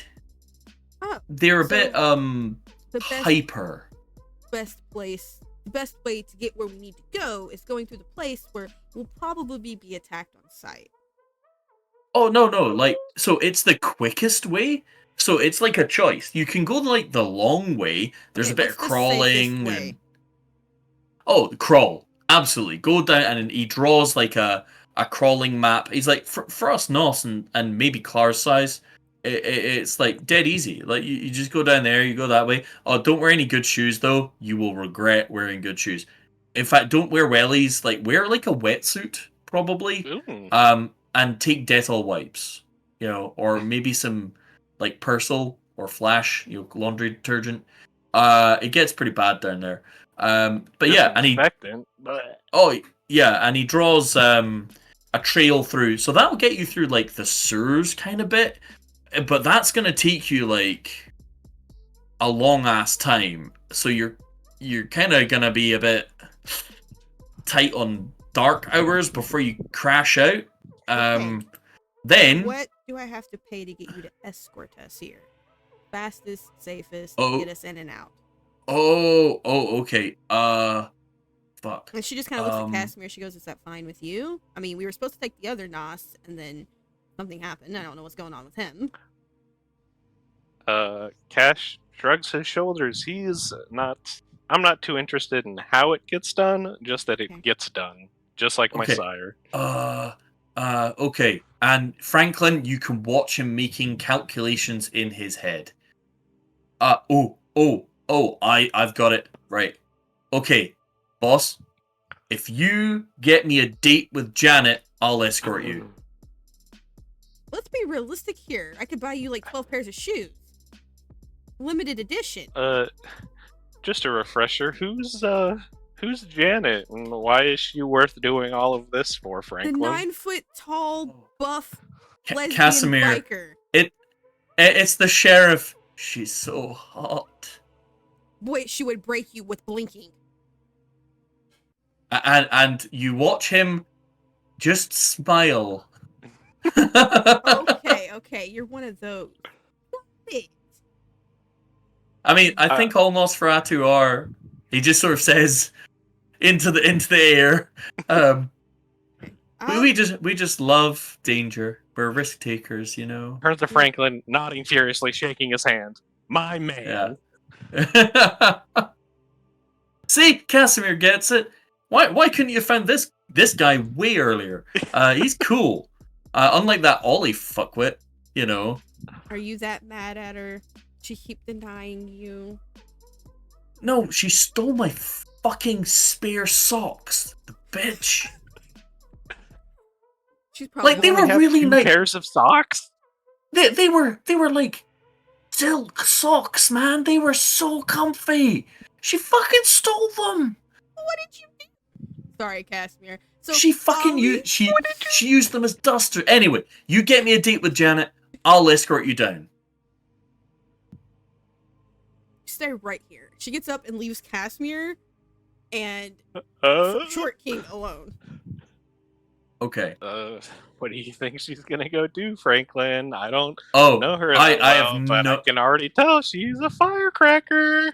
Oh, yeah, she's also a complete fruitcake in the best way. Like, she's cool.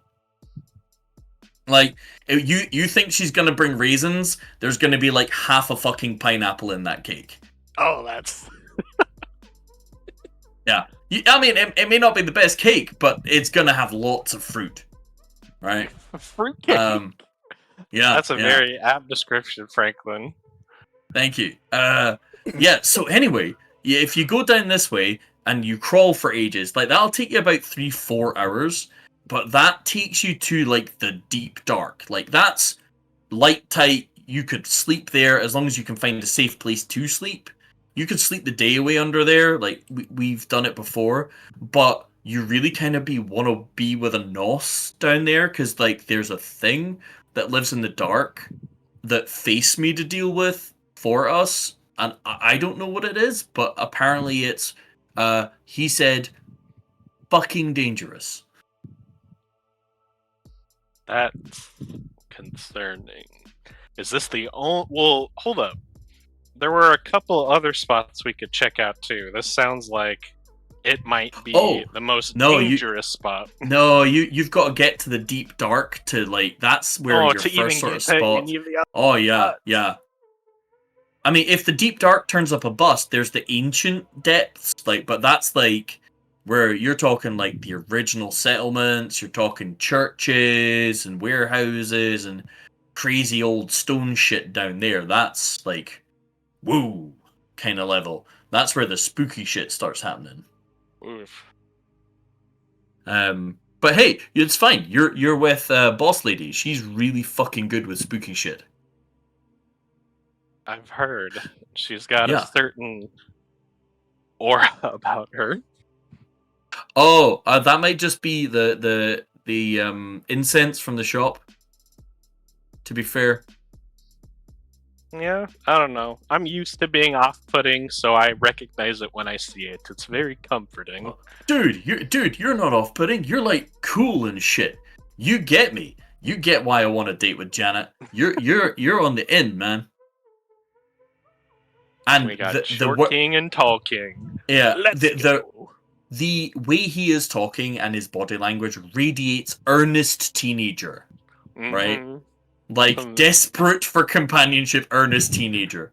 Clarabelle, what are you up to while these two are chatting away? She's going to Janet.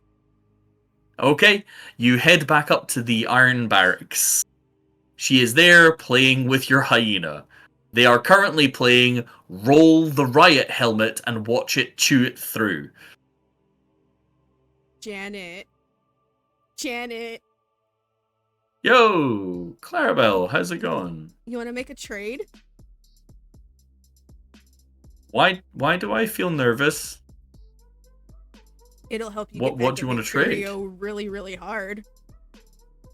Okay, but what's in it for me? I need you to go on a date with Franklin. Who? Short King. It's a nos. I just need you to go on a date with him. Okay? No, there's a moment where she's thinking, wait, isn't that the little brother of that the Nos girl, the Toreador that got adopted by the Nos and then went back to the Toreador? Isn't that her kid brother? Yeah, the girl who's my God, really, really good at like clothes and stuff. Yeah, I helped her cover up a murder like 4 years ago or so. Like just after they were, a year after they returned, after we took power, they were like, okay. They Janet, are the focus. Yeah. Sorry. What about the little dude? I need you to go on a date with him.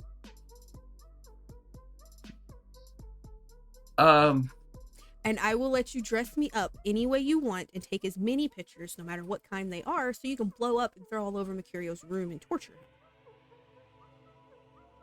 And I get to keep some of those photos for myself, right? Yes, you can keep some of the photos for yourself.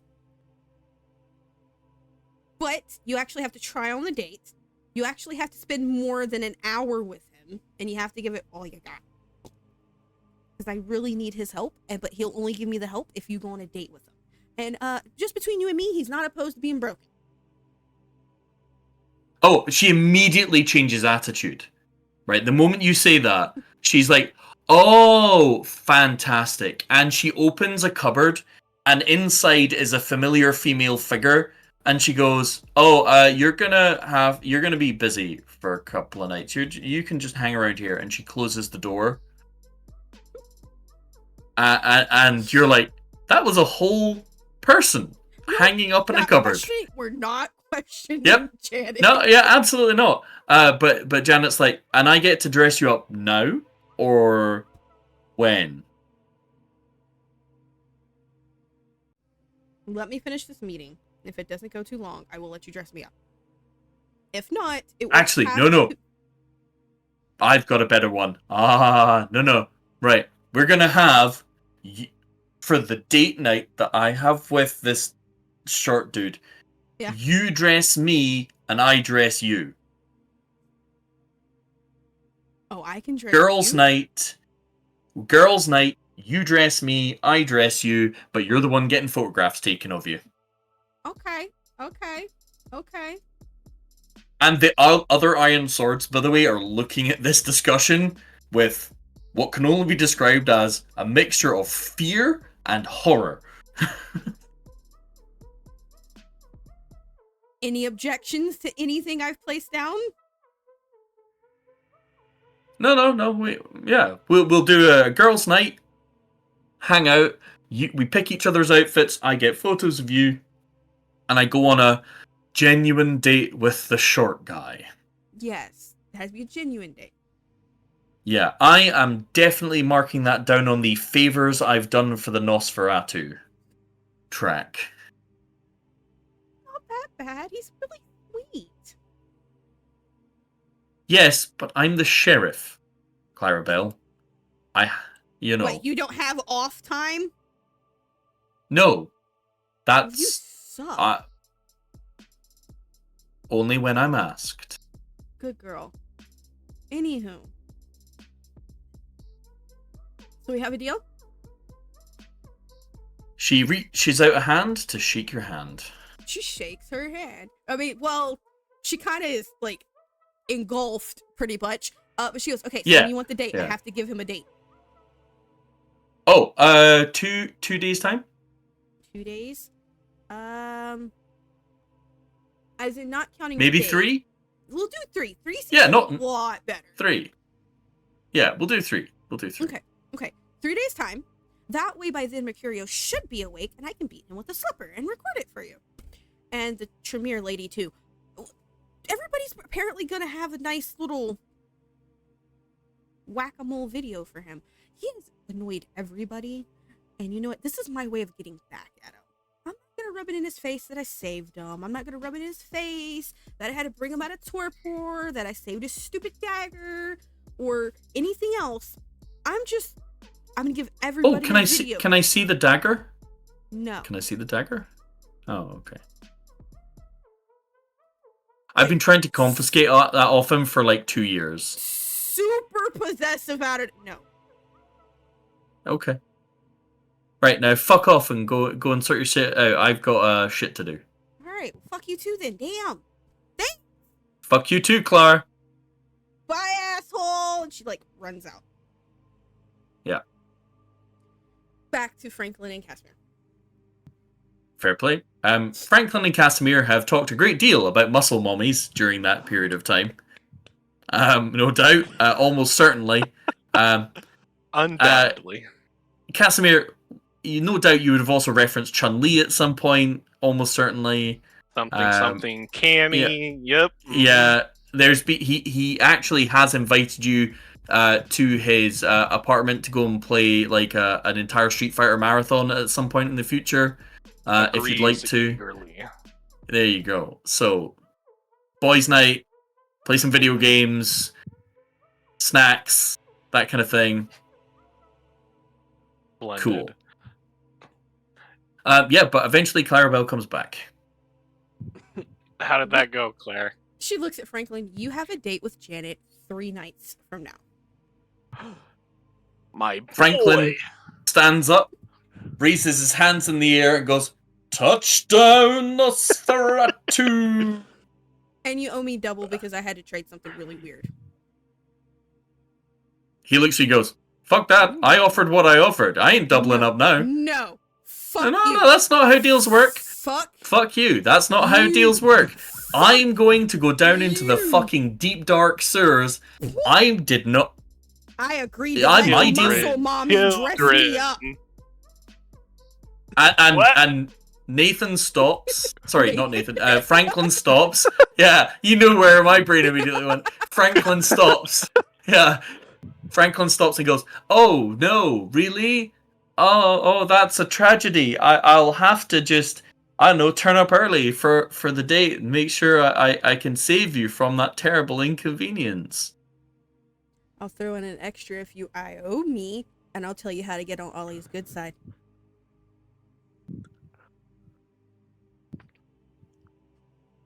Right. So you're gonna trade me info on Ollie's good side? I didn't think that existed. No. There ironically is a good side. It's just not much better than what it is now. But it's a good side. Oh. I don't know if that's worth trading for, I'm gonna be honest. She'll let you touch her butt. Oh, okay, yeah, go for it. Franklin. Yeah, like, Frank, the moment you said that, Frank was like, "Yeah, sure, cool." Okay. And she like writes We're down even. a note, like in her shadow book, and then just kind of like shows it to him, and then closes the book. Franklin gives you the thumbs up. Good. Do you guys want to do this tomorrow night then? I am busy for apparently the next 3 nights. So could we do it? How about this coming weekend? Not. How about yes? How Not like about Saturday, it Sunday. sounds like Yeah. Yeah, it sounds like Claire has a busy couple days, and Franklin, you've got to get ready for a date, my friend. True. Do you really want to smell like So I sewer get- and look like it? Oh, okay, I'm getting out like a... I was thinking I was going to have to go down in the sewer to earn the date. I'm getting paid before I even go down in the sewer. Awesome. That means at least if I die down there, I've lived. Yeah. See, I'm evil. I'm not a monster. And who knows, Yeah. you might even die before you have to go to the sewers yeah, after it's that night with Janet, Janet. you might die. Even better. Yeah, even better. And then the Nos just owe me one. Mm. Anywho, so you Yeah. get the date first. I don't think you care. You're gonna be Okay. death by snoo. Good luck, by the way. Make sure you feed beforehand. So next weekend? Next Sure. weekend. Okay. Okay. Friday or Saturday? Well, I work on Friday, remember, boss? Bitch, I will close the shop down. Saturday. Oh, okay. Cool. Whatever day suits, boss. What about you, Doc? Friday or Saturday? Saturday. Okay, Personally. Saturday it is. Okay. So, sunset Saturday, be near... In fact, be here for, like... Stay here on the Friday night. Stay here at Elysium. Because we can get into get to the access point, like, in about 20-30 minutes. You can stay in Elysium without bunking with the swords? Yeah. I have a question Okay. as Sure. Toss, the player. Yeah. How up to date are like Kindred kind on like television and stuff? I want to make a reference and don't want to make it if it's Some Kindred are very up to date, right?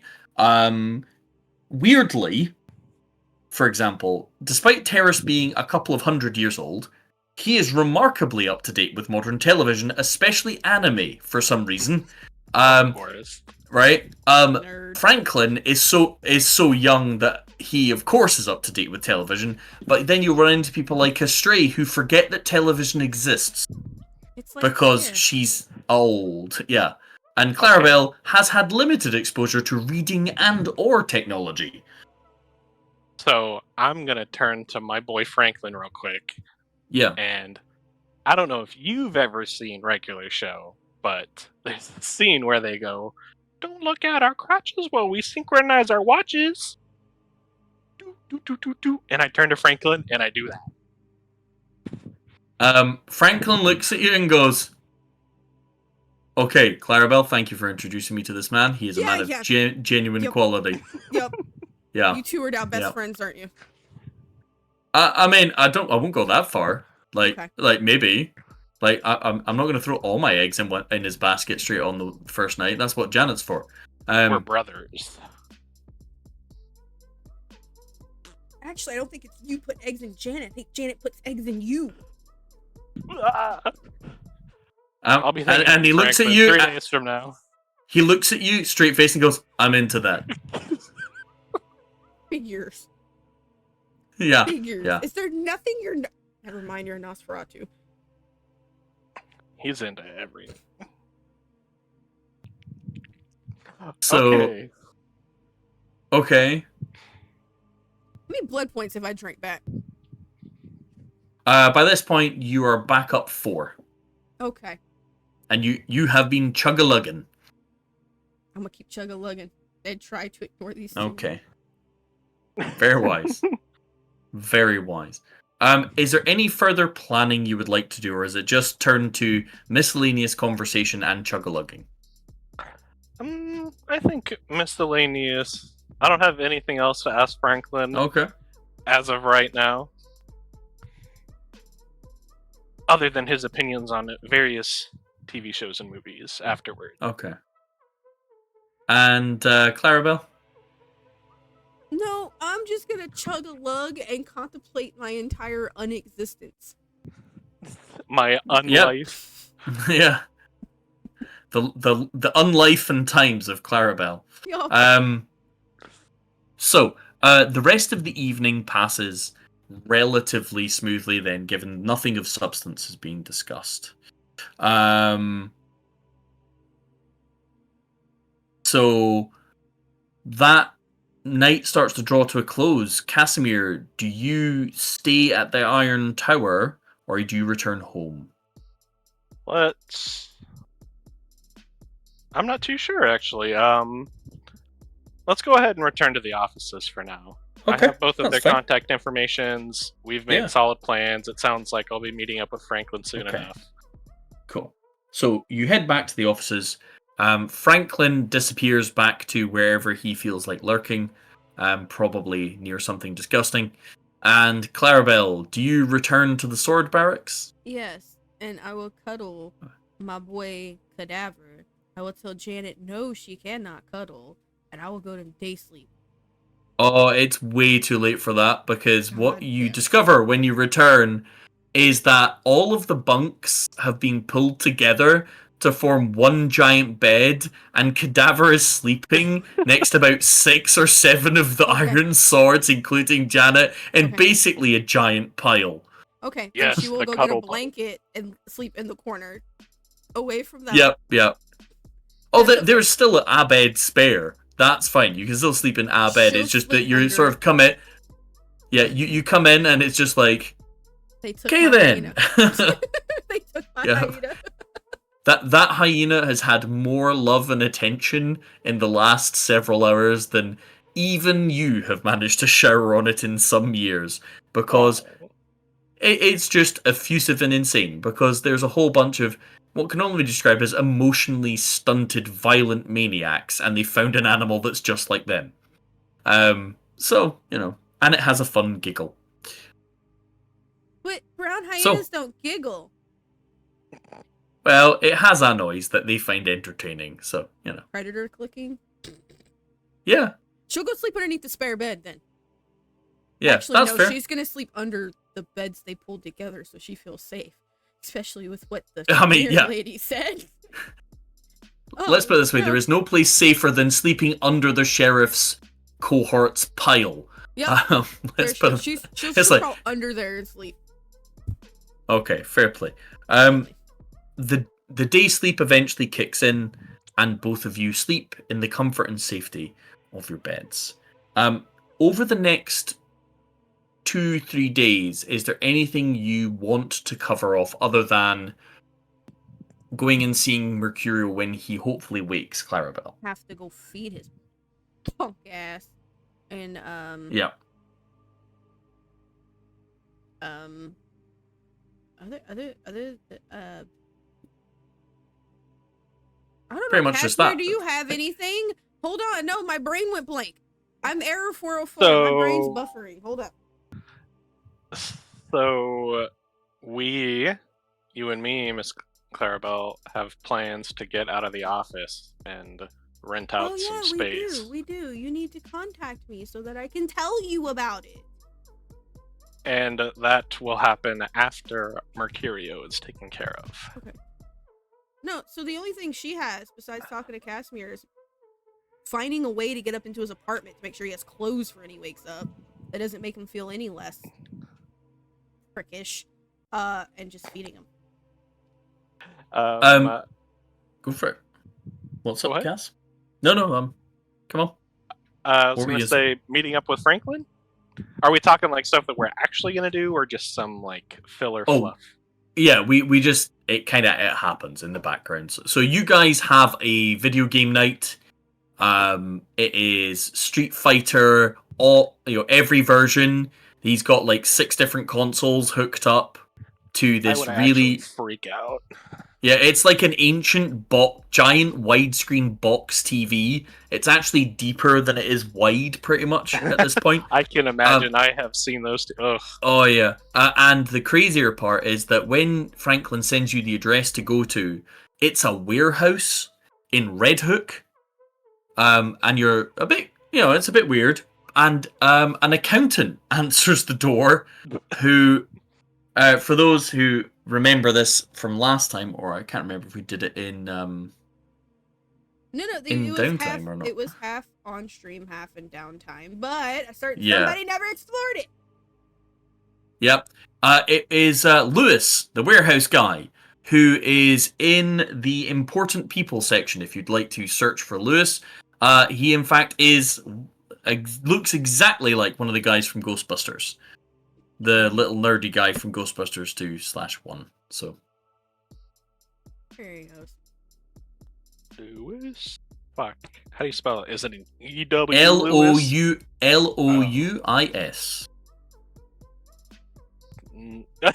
Yeah.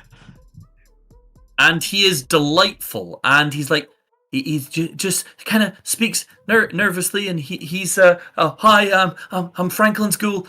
Yeah, I kind of look after the place and look after him. And there's like one bed. They're in this the wooden warehouse. Like it's an old warehouse from like the slaughterhouse kind of era, right?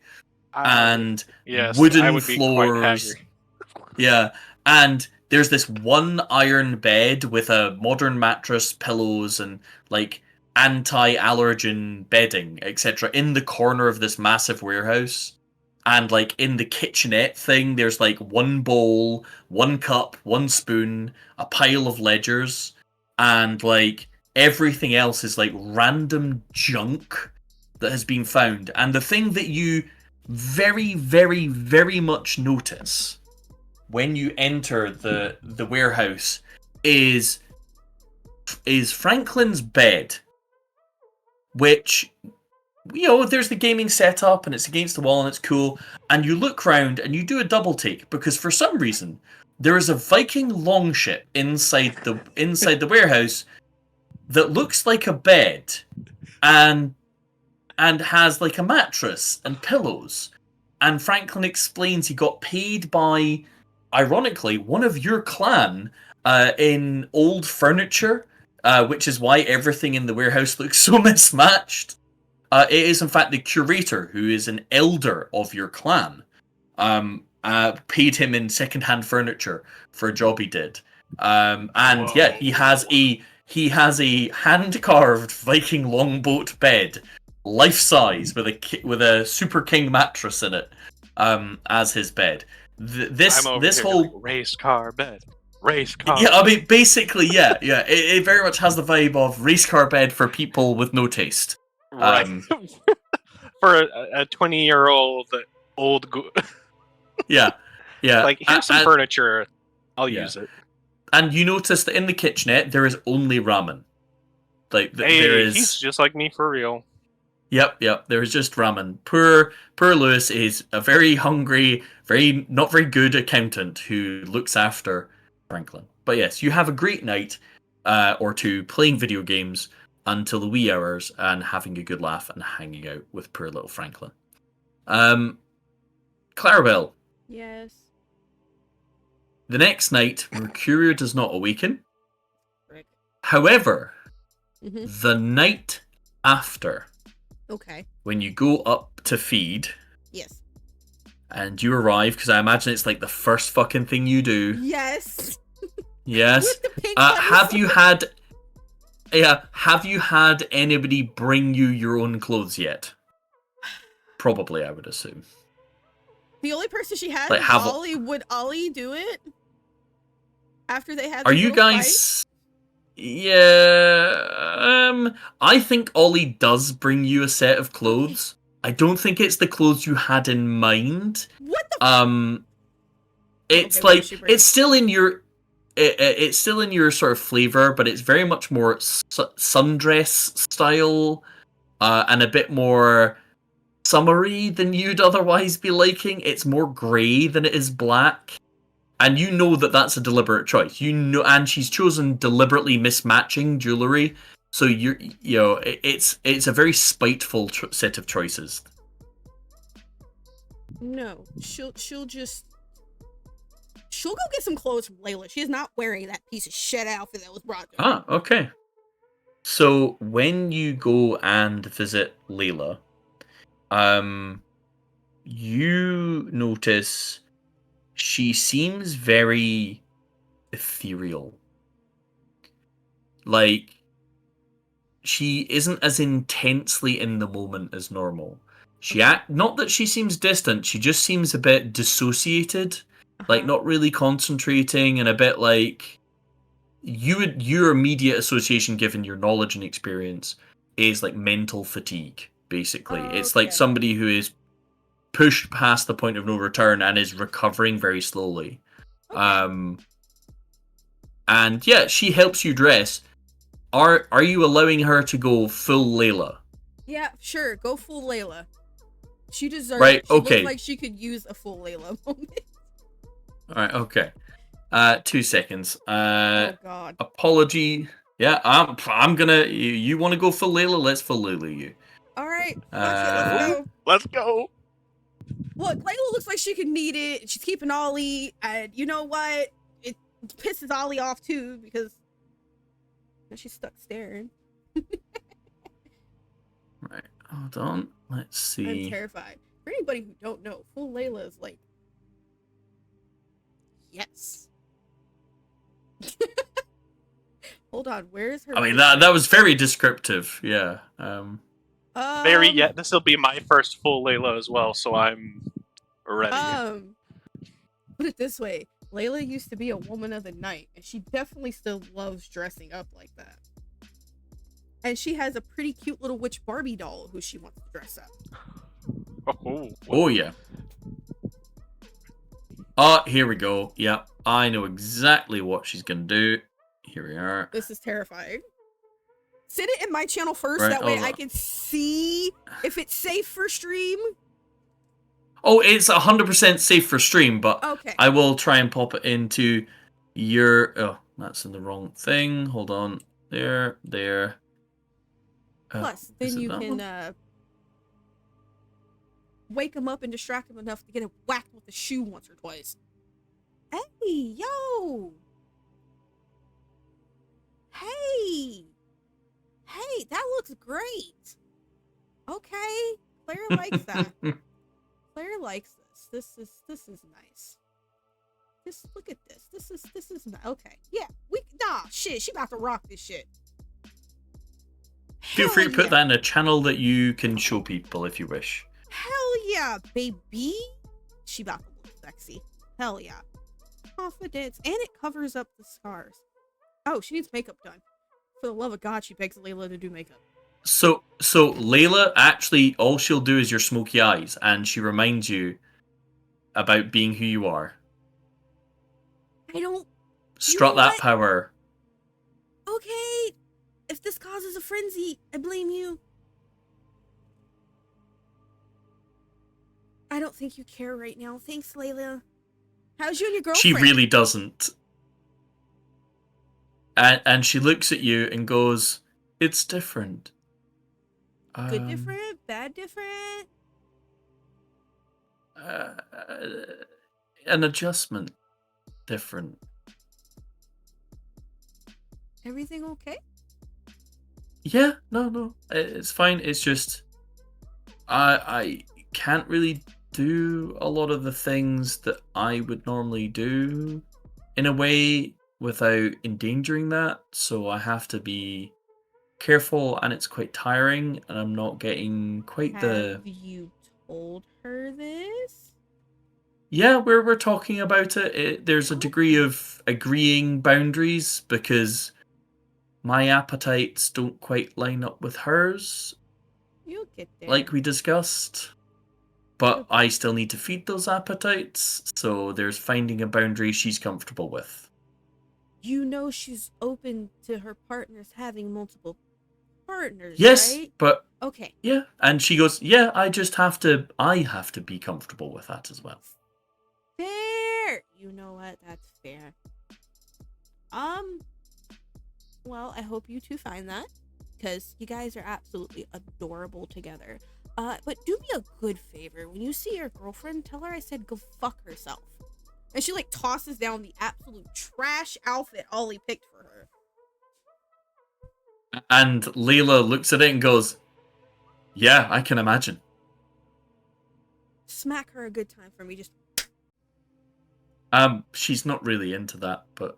You know. Oh, I didn't mean to do it in a way that was made her bust a nut. I mean, smack the shit out of her for me, or I will when I see her. And you have a better you can chance do at that. it than me. I'm not going to start a fight that I'll want to finish. Oh. I'm so sorry, Layla. Okay. On you go now. I'm gonna go. She leaves. Yeah.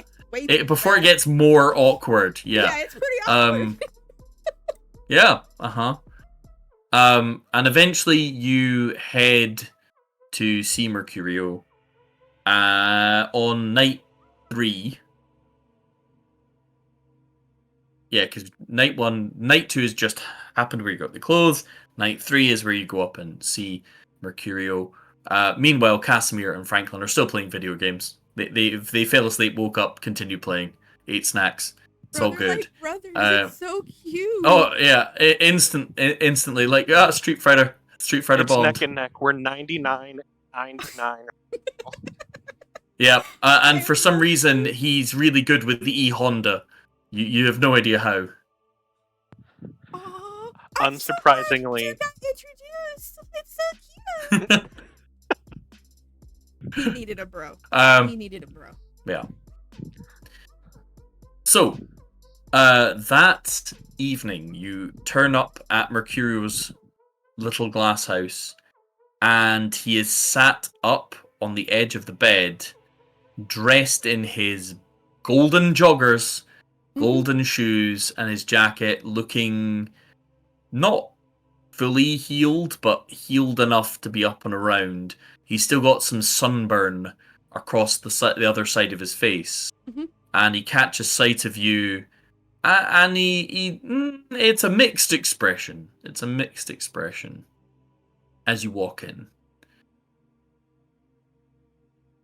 How are you feeling? And he looks at you and goes, "Alive? Feeling okay? Ish." Not really, but I'll get there. Are you? No, not even a little bit. Ah. Don't you me. Well, when you're staked, you can still hear and sense everything that's happening. So you know me dragging you around? Do you... Wait till you feel better. I'm gonna beat you over the head with a slipper. He looks at you and goes, okay, that's fair.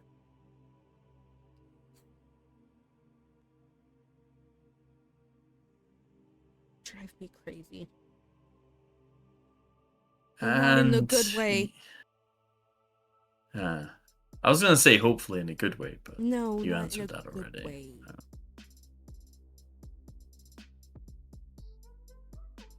Which is... So what do you want to do? What do you want to do about it? About what?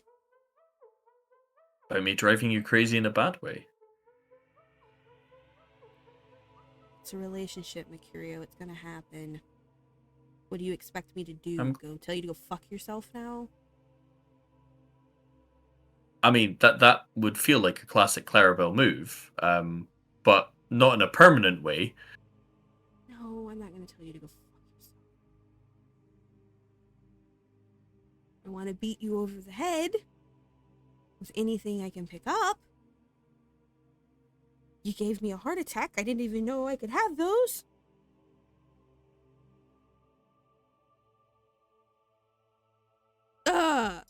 She just kind of like she wants to she makes like the gesture of like she's going to choke him, but she's like across the room and then just puts her hands down, just.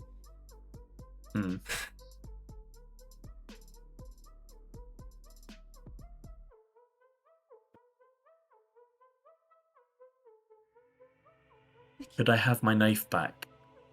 Yeah. She reaches in her bag, just pulls it out and hands it to him. He takes it. When he does, you visibly see him straighten more. You see him almost revitalize. Like, he goes from 0 to 50% almost instantly. Feel better now? Much better. Thank you. Good. You ever do that again? Ever. And I'm going to stab you myself. And don't laugh at me or anything. I'm being serious. Perception plus empathy, please, at difficulty 9. Oh, Jesus Christ. Well, yes, here's the question. On. It's always on. Yeah, there you go. Is it super focused on vision or is it broad just now? Aura. Well, no, the first level of Auspex, is that on general or? Sure. Yeah, general. Yeah, sure. Okay, so the first roll you're going to do is just visually assessing him, and then we're going to do a second roll for your Auspex of reading auras. 1, 2, 3, 4. You said perception, right? So, yeah, perception plus empathy at difficulty 7, because it's just the Auspex reduces difficulty by 2. And then the second roll is perception plus empathy at difficulty 8. 6 successes. Fucking hell. Reading emotions and stuff is their special. Yeah. So, then roll me the aura sight one, please. Okay. And yes, your speciality still counts. It is difficulty 8. Okay. Watch that would be the one that fuck up. I mean, that would be normal for you, yes. Yeah, see? Alright. So, as always when you are stressed, for some reason your aura sight you can't focus enough. But your ability to read body language, especially people you care about due to your traumatic past, and figure out things so you don't get hurt, very much registers that Mercurio is visibly torn to you between two emotional states. You're pretty sure one of them is his deep and abiding affection for you. You're not sure what the other one is, but it is as if he is trying to figure out what path to take and is unsure what one to travel. She just... We'll get rid of the bond. I know that will fuck up with your job. And I was doing it simply to make sure you healed. Don't start.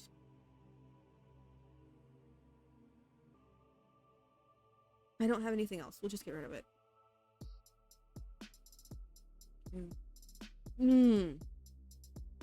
He walks over to you. And do you back away or do you stand relatively No, she don't back tall and away. steady? She stands tall and steady. He gets to point blank range. Like he is stood looming over you, looking down into you. She don't care. She looks right up and just looks back. She's not backing down anymore. Yep. And he puts his hand in the middle of your chest and slowly pushes you back as he walks forward until you back up into a wall. Okay.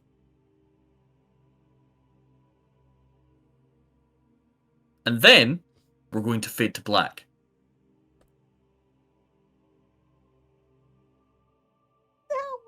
And we're going to... Well, what we're going to say is neither of your blood points overall change. Oh. However, both of you are drinking. Oh. What was your blood bond at, Clarabelle? It's max now. That's what it is. Yep, it is. Yeah. It Yeah, there too. yeah. So, as night 4 comes around, your mind, your thoughts, every fiber of your being resonates in sync with the thread of gold that you, in your mind's eye, can see wrapped around the thread that is you. Yay, stage 3! Yeah. And you cannot get thoughts of him out of your head. And you can, at points, hear his voice through the web. Just not deeply and not coherently, but you recognize it's his voice. And it'll be random words like toast or shoes. It's like he's speaking normally to someone and you will just hear a word. Like it's like if somebody said your name in a crowded room and you can hear that somebody said your name, but you don't know who said it. But you recognize that it is Mercurio's voice. Okay. So, night 3 happens, and Franklin is going to go on his date. There is a outfit change montage. How do you dress Janet for her date? I get picked. What, sorry? I get to pick? Yeah, that was the whole thing. Oh my god. I gotta think. Hold up.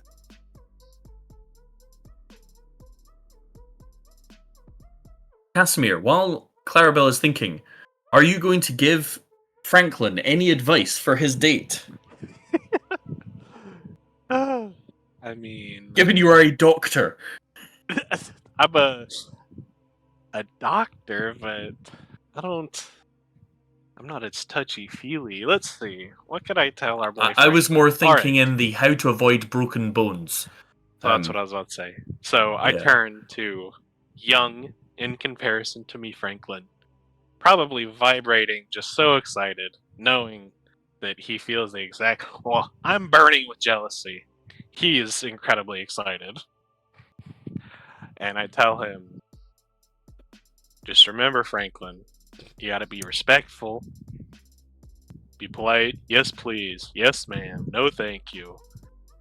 She's a nice woman, and she'll break you in half if you don't respect her.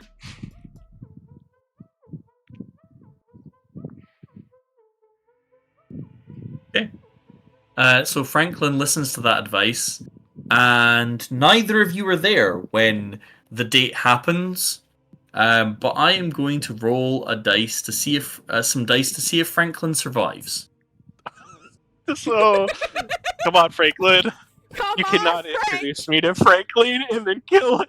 I mean, this is a degree of sarcasm for the audience, by the way, right? There is a degree of sarcasm here, but I just want to see how inconvenienced Franklin is for the trip. Oh, he does actually pretty well. Let's go, Hey, Franklin. my boy, let's go! Franklin survives the process. Let us say, and if people want that written up in Downtime RP, they can ask me so when the week kicks off, because I don't do any Downtime RP tomorrow because I'm gonna need a rest. Yeah, I think. Yep. So, given that we are trying to be sensible with our time, the night arrives for you guys to head into the deep, dark underground, or to begin your journey into the dark, as it were. okay.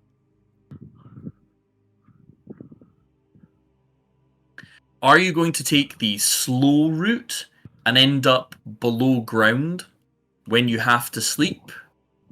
Or do you take the quick route and potentially have a chance of getting back out before, or doing some exploration before the sun rises? Quick What do you route. think, Claire? Quick route. Yeah, I'm quick, taking the hyena, quick dude. save. Quick route. I can't. Oh, jeez, Okay. we're. He's my Well, only hold up, defense. didn't Franklin say that it was If going to we- be a tight passage if to the we- quick and fast way? No, No. so the slow and safe was tight. So, we're going quick and dirty. Yep. Yeah, Okay. just like his date. Quick and dirty. That's. Yep. Franklin for you. It really is. You have no idea. However, yes, so he takes you to an access area, which will lead to a sewer grate venting with loads of steam. It's still far enough on in the summer that it's more a passage of really horrid smelling humid air than anything else.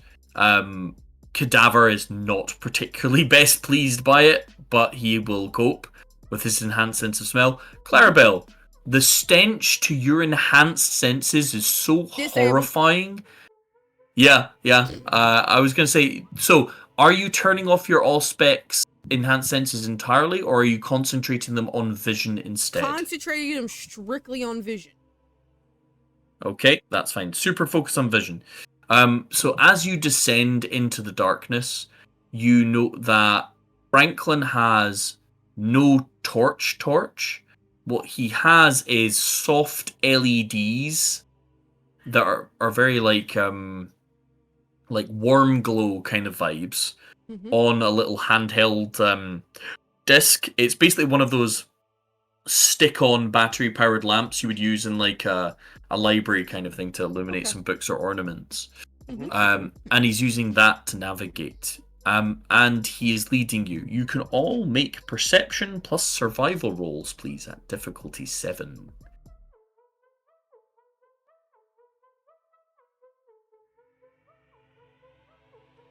I still don't have any motherfucking willpower. Yep. Everything I had was to save that prick. Yep. said Just a 7. little bit. Yeah. Let's go. Wait, which one's mine? Where did mine? Oh, okay. Oh, I hey, got we- one. We both succeeded. Barely. So yeah, you are navigating along, and very quickly you are able to identify the sounds of people walking, moving around in the sewers. And Franklin turns back to you guys at one point and says, I think the Warren folk are on the move. This can go really well for us, potentially, but it might lead to a confrontation. they in summer they get a bit and he tries to he sort of has an embarrassed moment and he's like, think of them like rats, like feral rats, and what they would do in the summer when they're fully fed, you know. They get antsy and and breedy and yeah, and they like to steal people from the surface to add to their number sometimes. Despicable. Yeah, especially if it helps them expand their future numbers. I'm gonna stay as close to fucking Cadaver as possible and hold on to his collar for dear life. Yeah. So you can all make a dexterity plus stealth, and if you have celerity, don't forget to add your celerity to your dexterity if you have it. Okay, And the here's where I'm difficulty is We're done for. We're done 6. for. Oh, we are done for.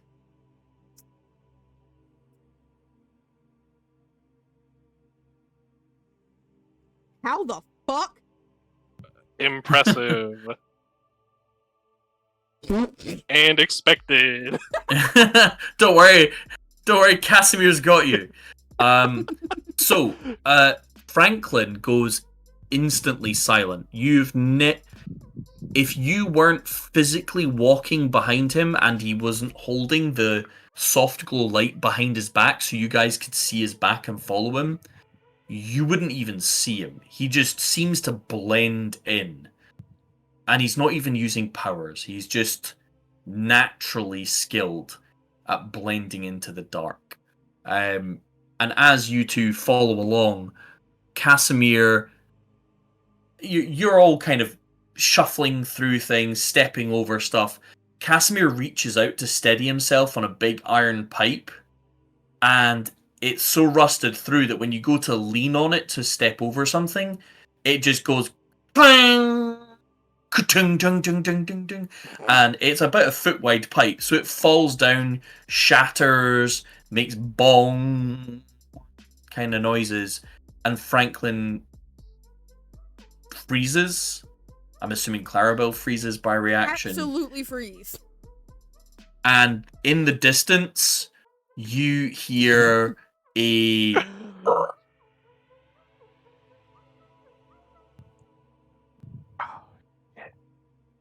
and the sounds of running feet coming towards you.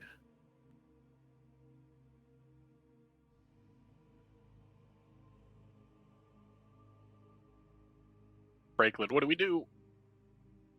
Franklin is kind of frozen. He's not used to being in this situation. Clarabelle, what do you want to do? Me? I'm gonna find a place where I can quickly fucking hide and duck bound behind the hyena. Okay, in which case, dexterity and stealth for you both if you're going to go and hide.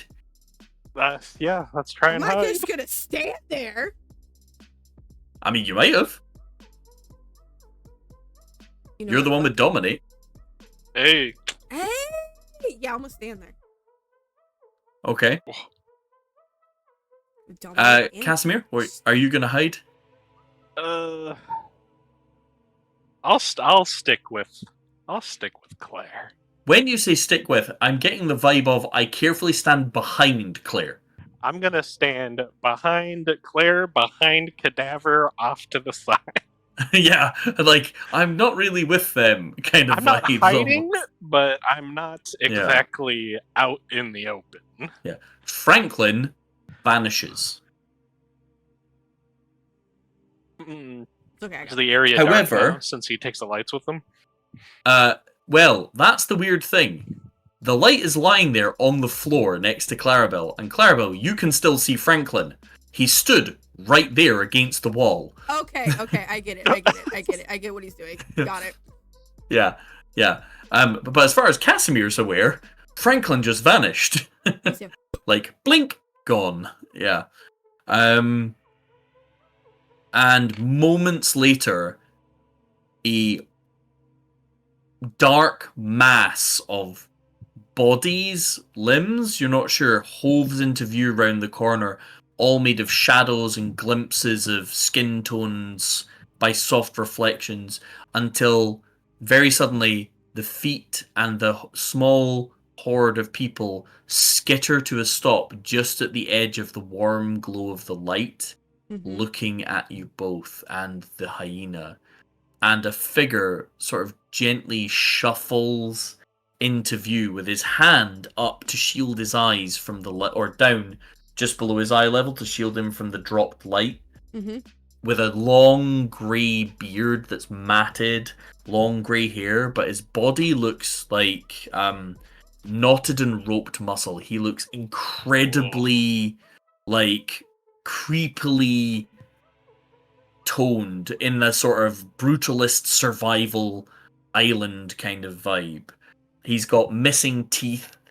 His eyes are covered in, like, he's still got his eyes, but his face around his eyes is covered in hundreds of tiny claw marks and rat bites, etc., that have scarred over.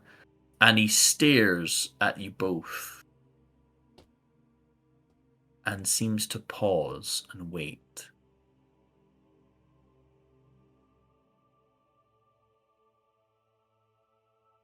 Claire, say something.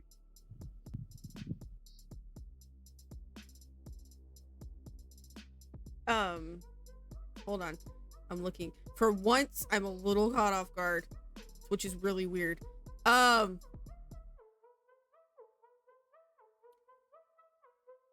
Something seems off. But she realizes he's shielding his eyes, so maybe to seem just a little respectful, she kind of shuffles her foot out to just barely cover like half the light and scoop the light back towards her and Cadaver. Okay. As the illumination moves away, you can still, because of your vision, you can... to you, that small soft light is like a small burning sun, because your vision's turned up that high.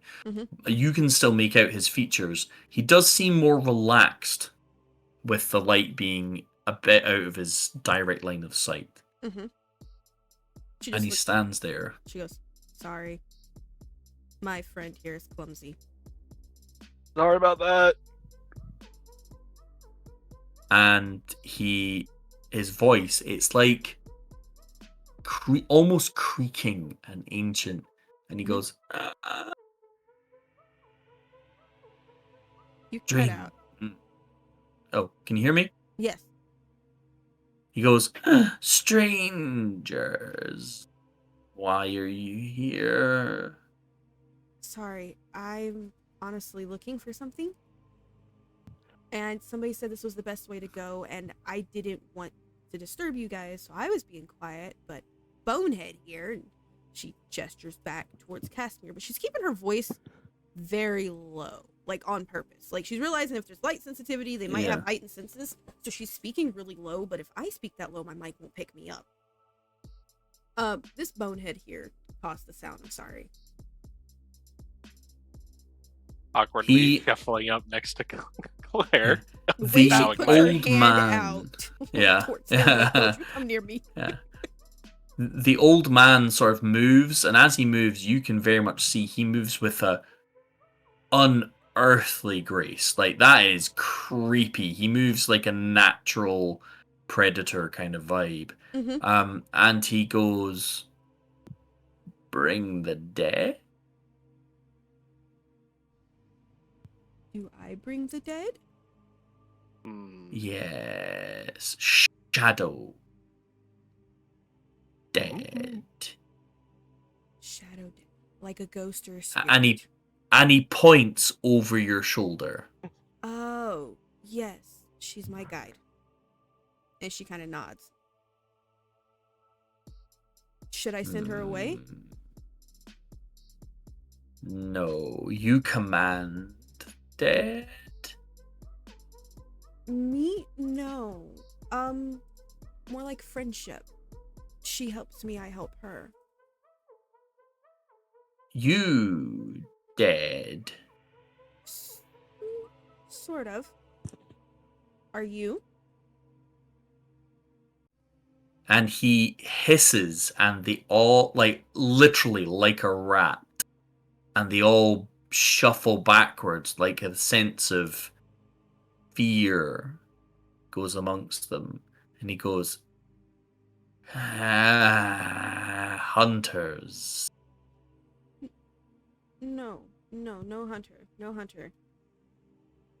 Fighter, chewer, drinker. No. And she puts up her hands. She goes, no, not me.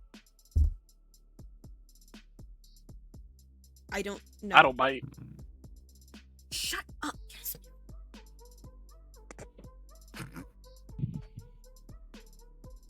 Amongst the group that's in front of you, you notice all of them who are of any real age look relatively human and normal. However, amongst them, you see several early teens, and they look like they've started to develop fur on parts of their bodies. Two of the youngest have like beady rat-like eyes that reflect light. Occult it is. Wits plus occult, please, at difficulty 9. This is really obscure shit.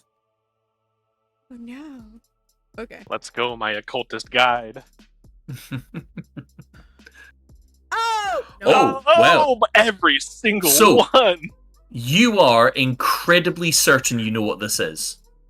You are certain this is a form of possession by demons. Shit. Not saying shit. She just puts her hands up. She goes, I'm not here to bite or claw or anything. I just need to get to the other side. I don't want anything to do. I'm not trying to harm you guys. I'm not trying to do anything. I'm just trying to take my clumsy ass friend here to the other side. That's it. Promise.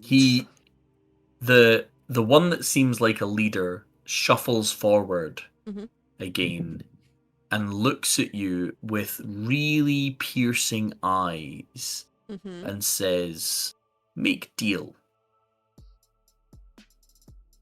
What for what? Safe walk tunnels. Okay. And what do you need? Bring breeders. What do you mean, breeders? Mothers. So you want carry children. I don't know any. I can't do that. And the women I know can't do that. We don't. And she like gestures over her stomach like we don't do that. Doesn't work. He growls and sort of blinks weirdly once with each eye like he's thinking. Infertile. We're infertile. Bring hot dogs. Hot dogs. Okay. Many hot dogs. I could do hot dogs. I could do a lot of hot dogs. When do you want the hot dogs? Feed whole clan. How big is clan? And many. Okay. Meanwhile, Cass is in the back. This 6 times, and there are easily 50 people here. Okay, so 6 times 50. It's like 300, isn't it? That's only 300. Yes. That's easy. And he goes, for 2 moons, feed clan. Moons like is years, 600? right? Or is that months? Months. Yeah, I thought it was a day. That's to say, yes, suns are years, aren't they? Yeah, 2 moons. 2 moons? She goes, okay. All at once, or do you want me to just bring it by every so often? Once, and you watch his brain like try and remember references for time, and he goes, a week. When the bells ring. When the big bells ring. Okay. I can do that. Meaning church bells, clearly. And she's kind of like calculating in her head how much that would fucking be and how to talk to her fanatics guy about needing to buy thousands of hot dogs. Well, hold up. I nudge you a little bit. What? This is something we're doing in pursuit of my end. I'm certain that I could talk Anton into financing something so humorous. That's not how deals work, you nincompoop. It's between the two people making them, and you don't involve others. Good luck buying 1,000 hot dogs every month. It's fine. She's kind of like trying to do math.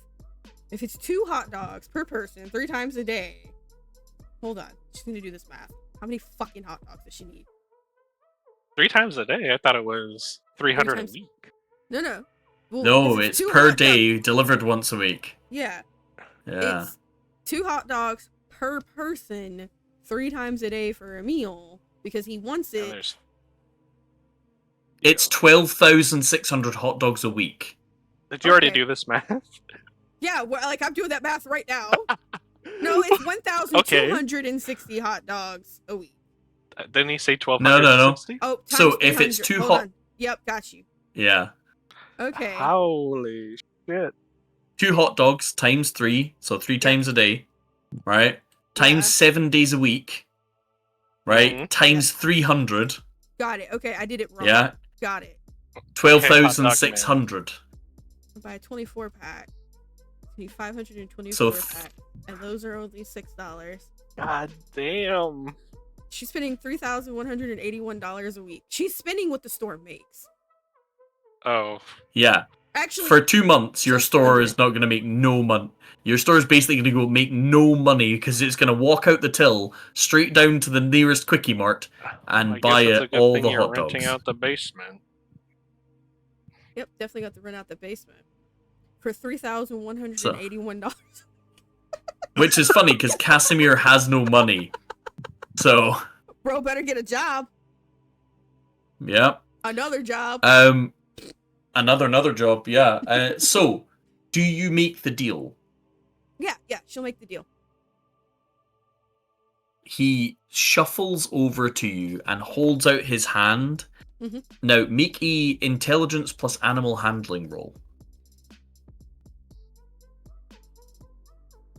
You mean animal kinship? Bro went D&D for a second. Yeah. Sorry, it's because I was running D&D for my son yesterday. So, Oh, what's the DC? animal ken. DC is 6. When's this happen? There's your successes. So he is not acting like a person. He is looking for you to sniff his hand and for him to sniff you to sort of get each other's scent for sealing the deal kind of vibe. She understands this because of cadaver. So she like takes his hand and pulls it like up to her nose, and you can see her like her little nose do like that little mouse wiggle, just and then Yeah. she holds hers out to his. And he takes your scent. And he says, "Go back on deal, we come eat you." I'm not gonna go back on my deal. Never have, never will. Good. And then he turns and it is freaky how quickly they vanish. I mean, like, weird. She turns around, smacks fucking Cashmere right upside the head, just Ow. you fucking idiot! Don't touch anything. It touched me. You so full of shit. Do you know how bad the fucking oh, Hey, you know what? Look, he's gonna be for yelling as at me. scary as... It's just some hot dogs. It's fine. That is $3,181 a week I have to spend in hot dogs for you and your clan, stupid fuck. You better find it.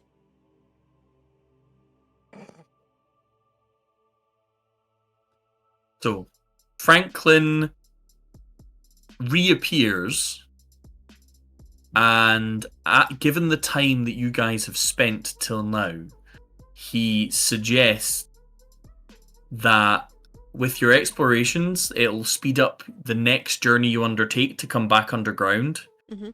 but probably a good idea to head back above ground and go rest up, take a break, deliver a lot of hot dogs, And then that Everybody way, with a shoe. and Call that my well, fucking what he finance guy. I'm sorry, I have to spend yeah, $3,100 a fucking week in hot dogs.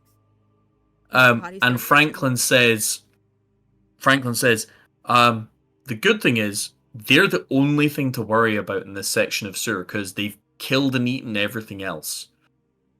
So if your deal holds, it's going to be a piece of piss next time to come through here. We won't be having to like shuffle No along sneaking, all we can just quiet. run. Like Oh, we it will hold. we can just walk. And my Yeah. IOU now will be you working 4 days a week because girls like you. Franklin struggles to find a way to object to that, Just for the and next 2 clearly. months. And he clearly loses out to his own ego, going, "Oh no, girls like me. Oh sure, yeah. I can hang out at your store and help out." Like his kryptonite. It is that one button that you can just spam. Unfortunately Now for you him, have a bunch of girls who will come swoon over you and spend all the money in the world. make a manipulation plus subterfuge roll to lie barefaced to him, because he as much as he can be quite sweet, he is not genuinely that charming. No, but his whatchamacallit is, you said subterfuge, right? Yeah, difficulty 6. Let's go. I'm assuming that this isn't me gaslighting him into thinking that he's this really No, amazing you person. are gaslighting him. Yes. You're lying to his face. What's the difficulty? 6. Come on, give it to me, baby. Oh, of course not. 1 though. 1. So, 1. I mean, his ego is so grand about his own appeal that he will happily believe you. You guys return above ground back to your various places of shelter, and we will be calling the session there. As unfortunately, Kos has some pre-arrangements that he has to attend, so Casimir will have to go back to the office, report to Anton that he has explored sufficiently. There may be some downtime activity if you want to catch us on our Discord, where characters will have some downtime interactions. There's usually some roleplay quite active on there, and there are some of the Discord members who are active NPC characters, etc. So please do feel free to come and check it out. And we are just going to go off stream and have a quick 5-minute cool off period and make sure everybody's okay. So take care, everybody, and look after yourselves. And hopefully we see you on social media and the Discord sometime soon. Bye. bye.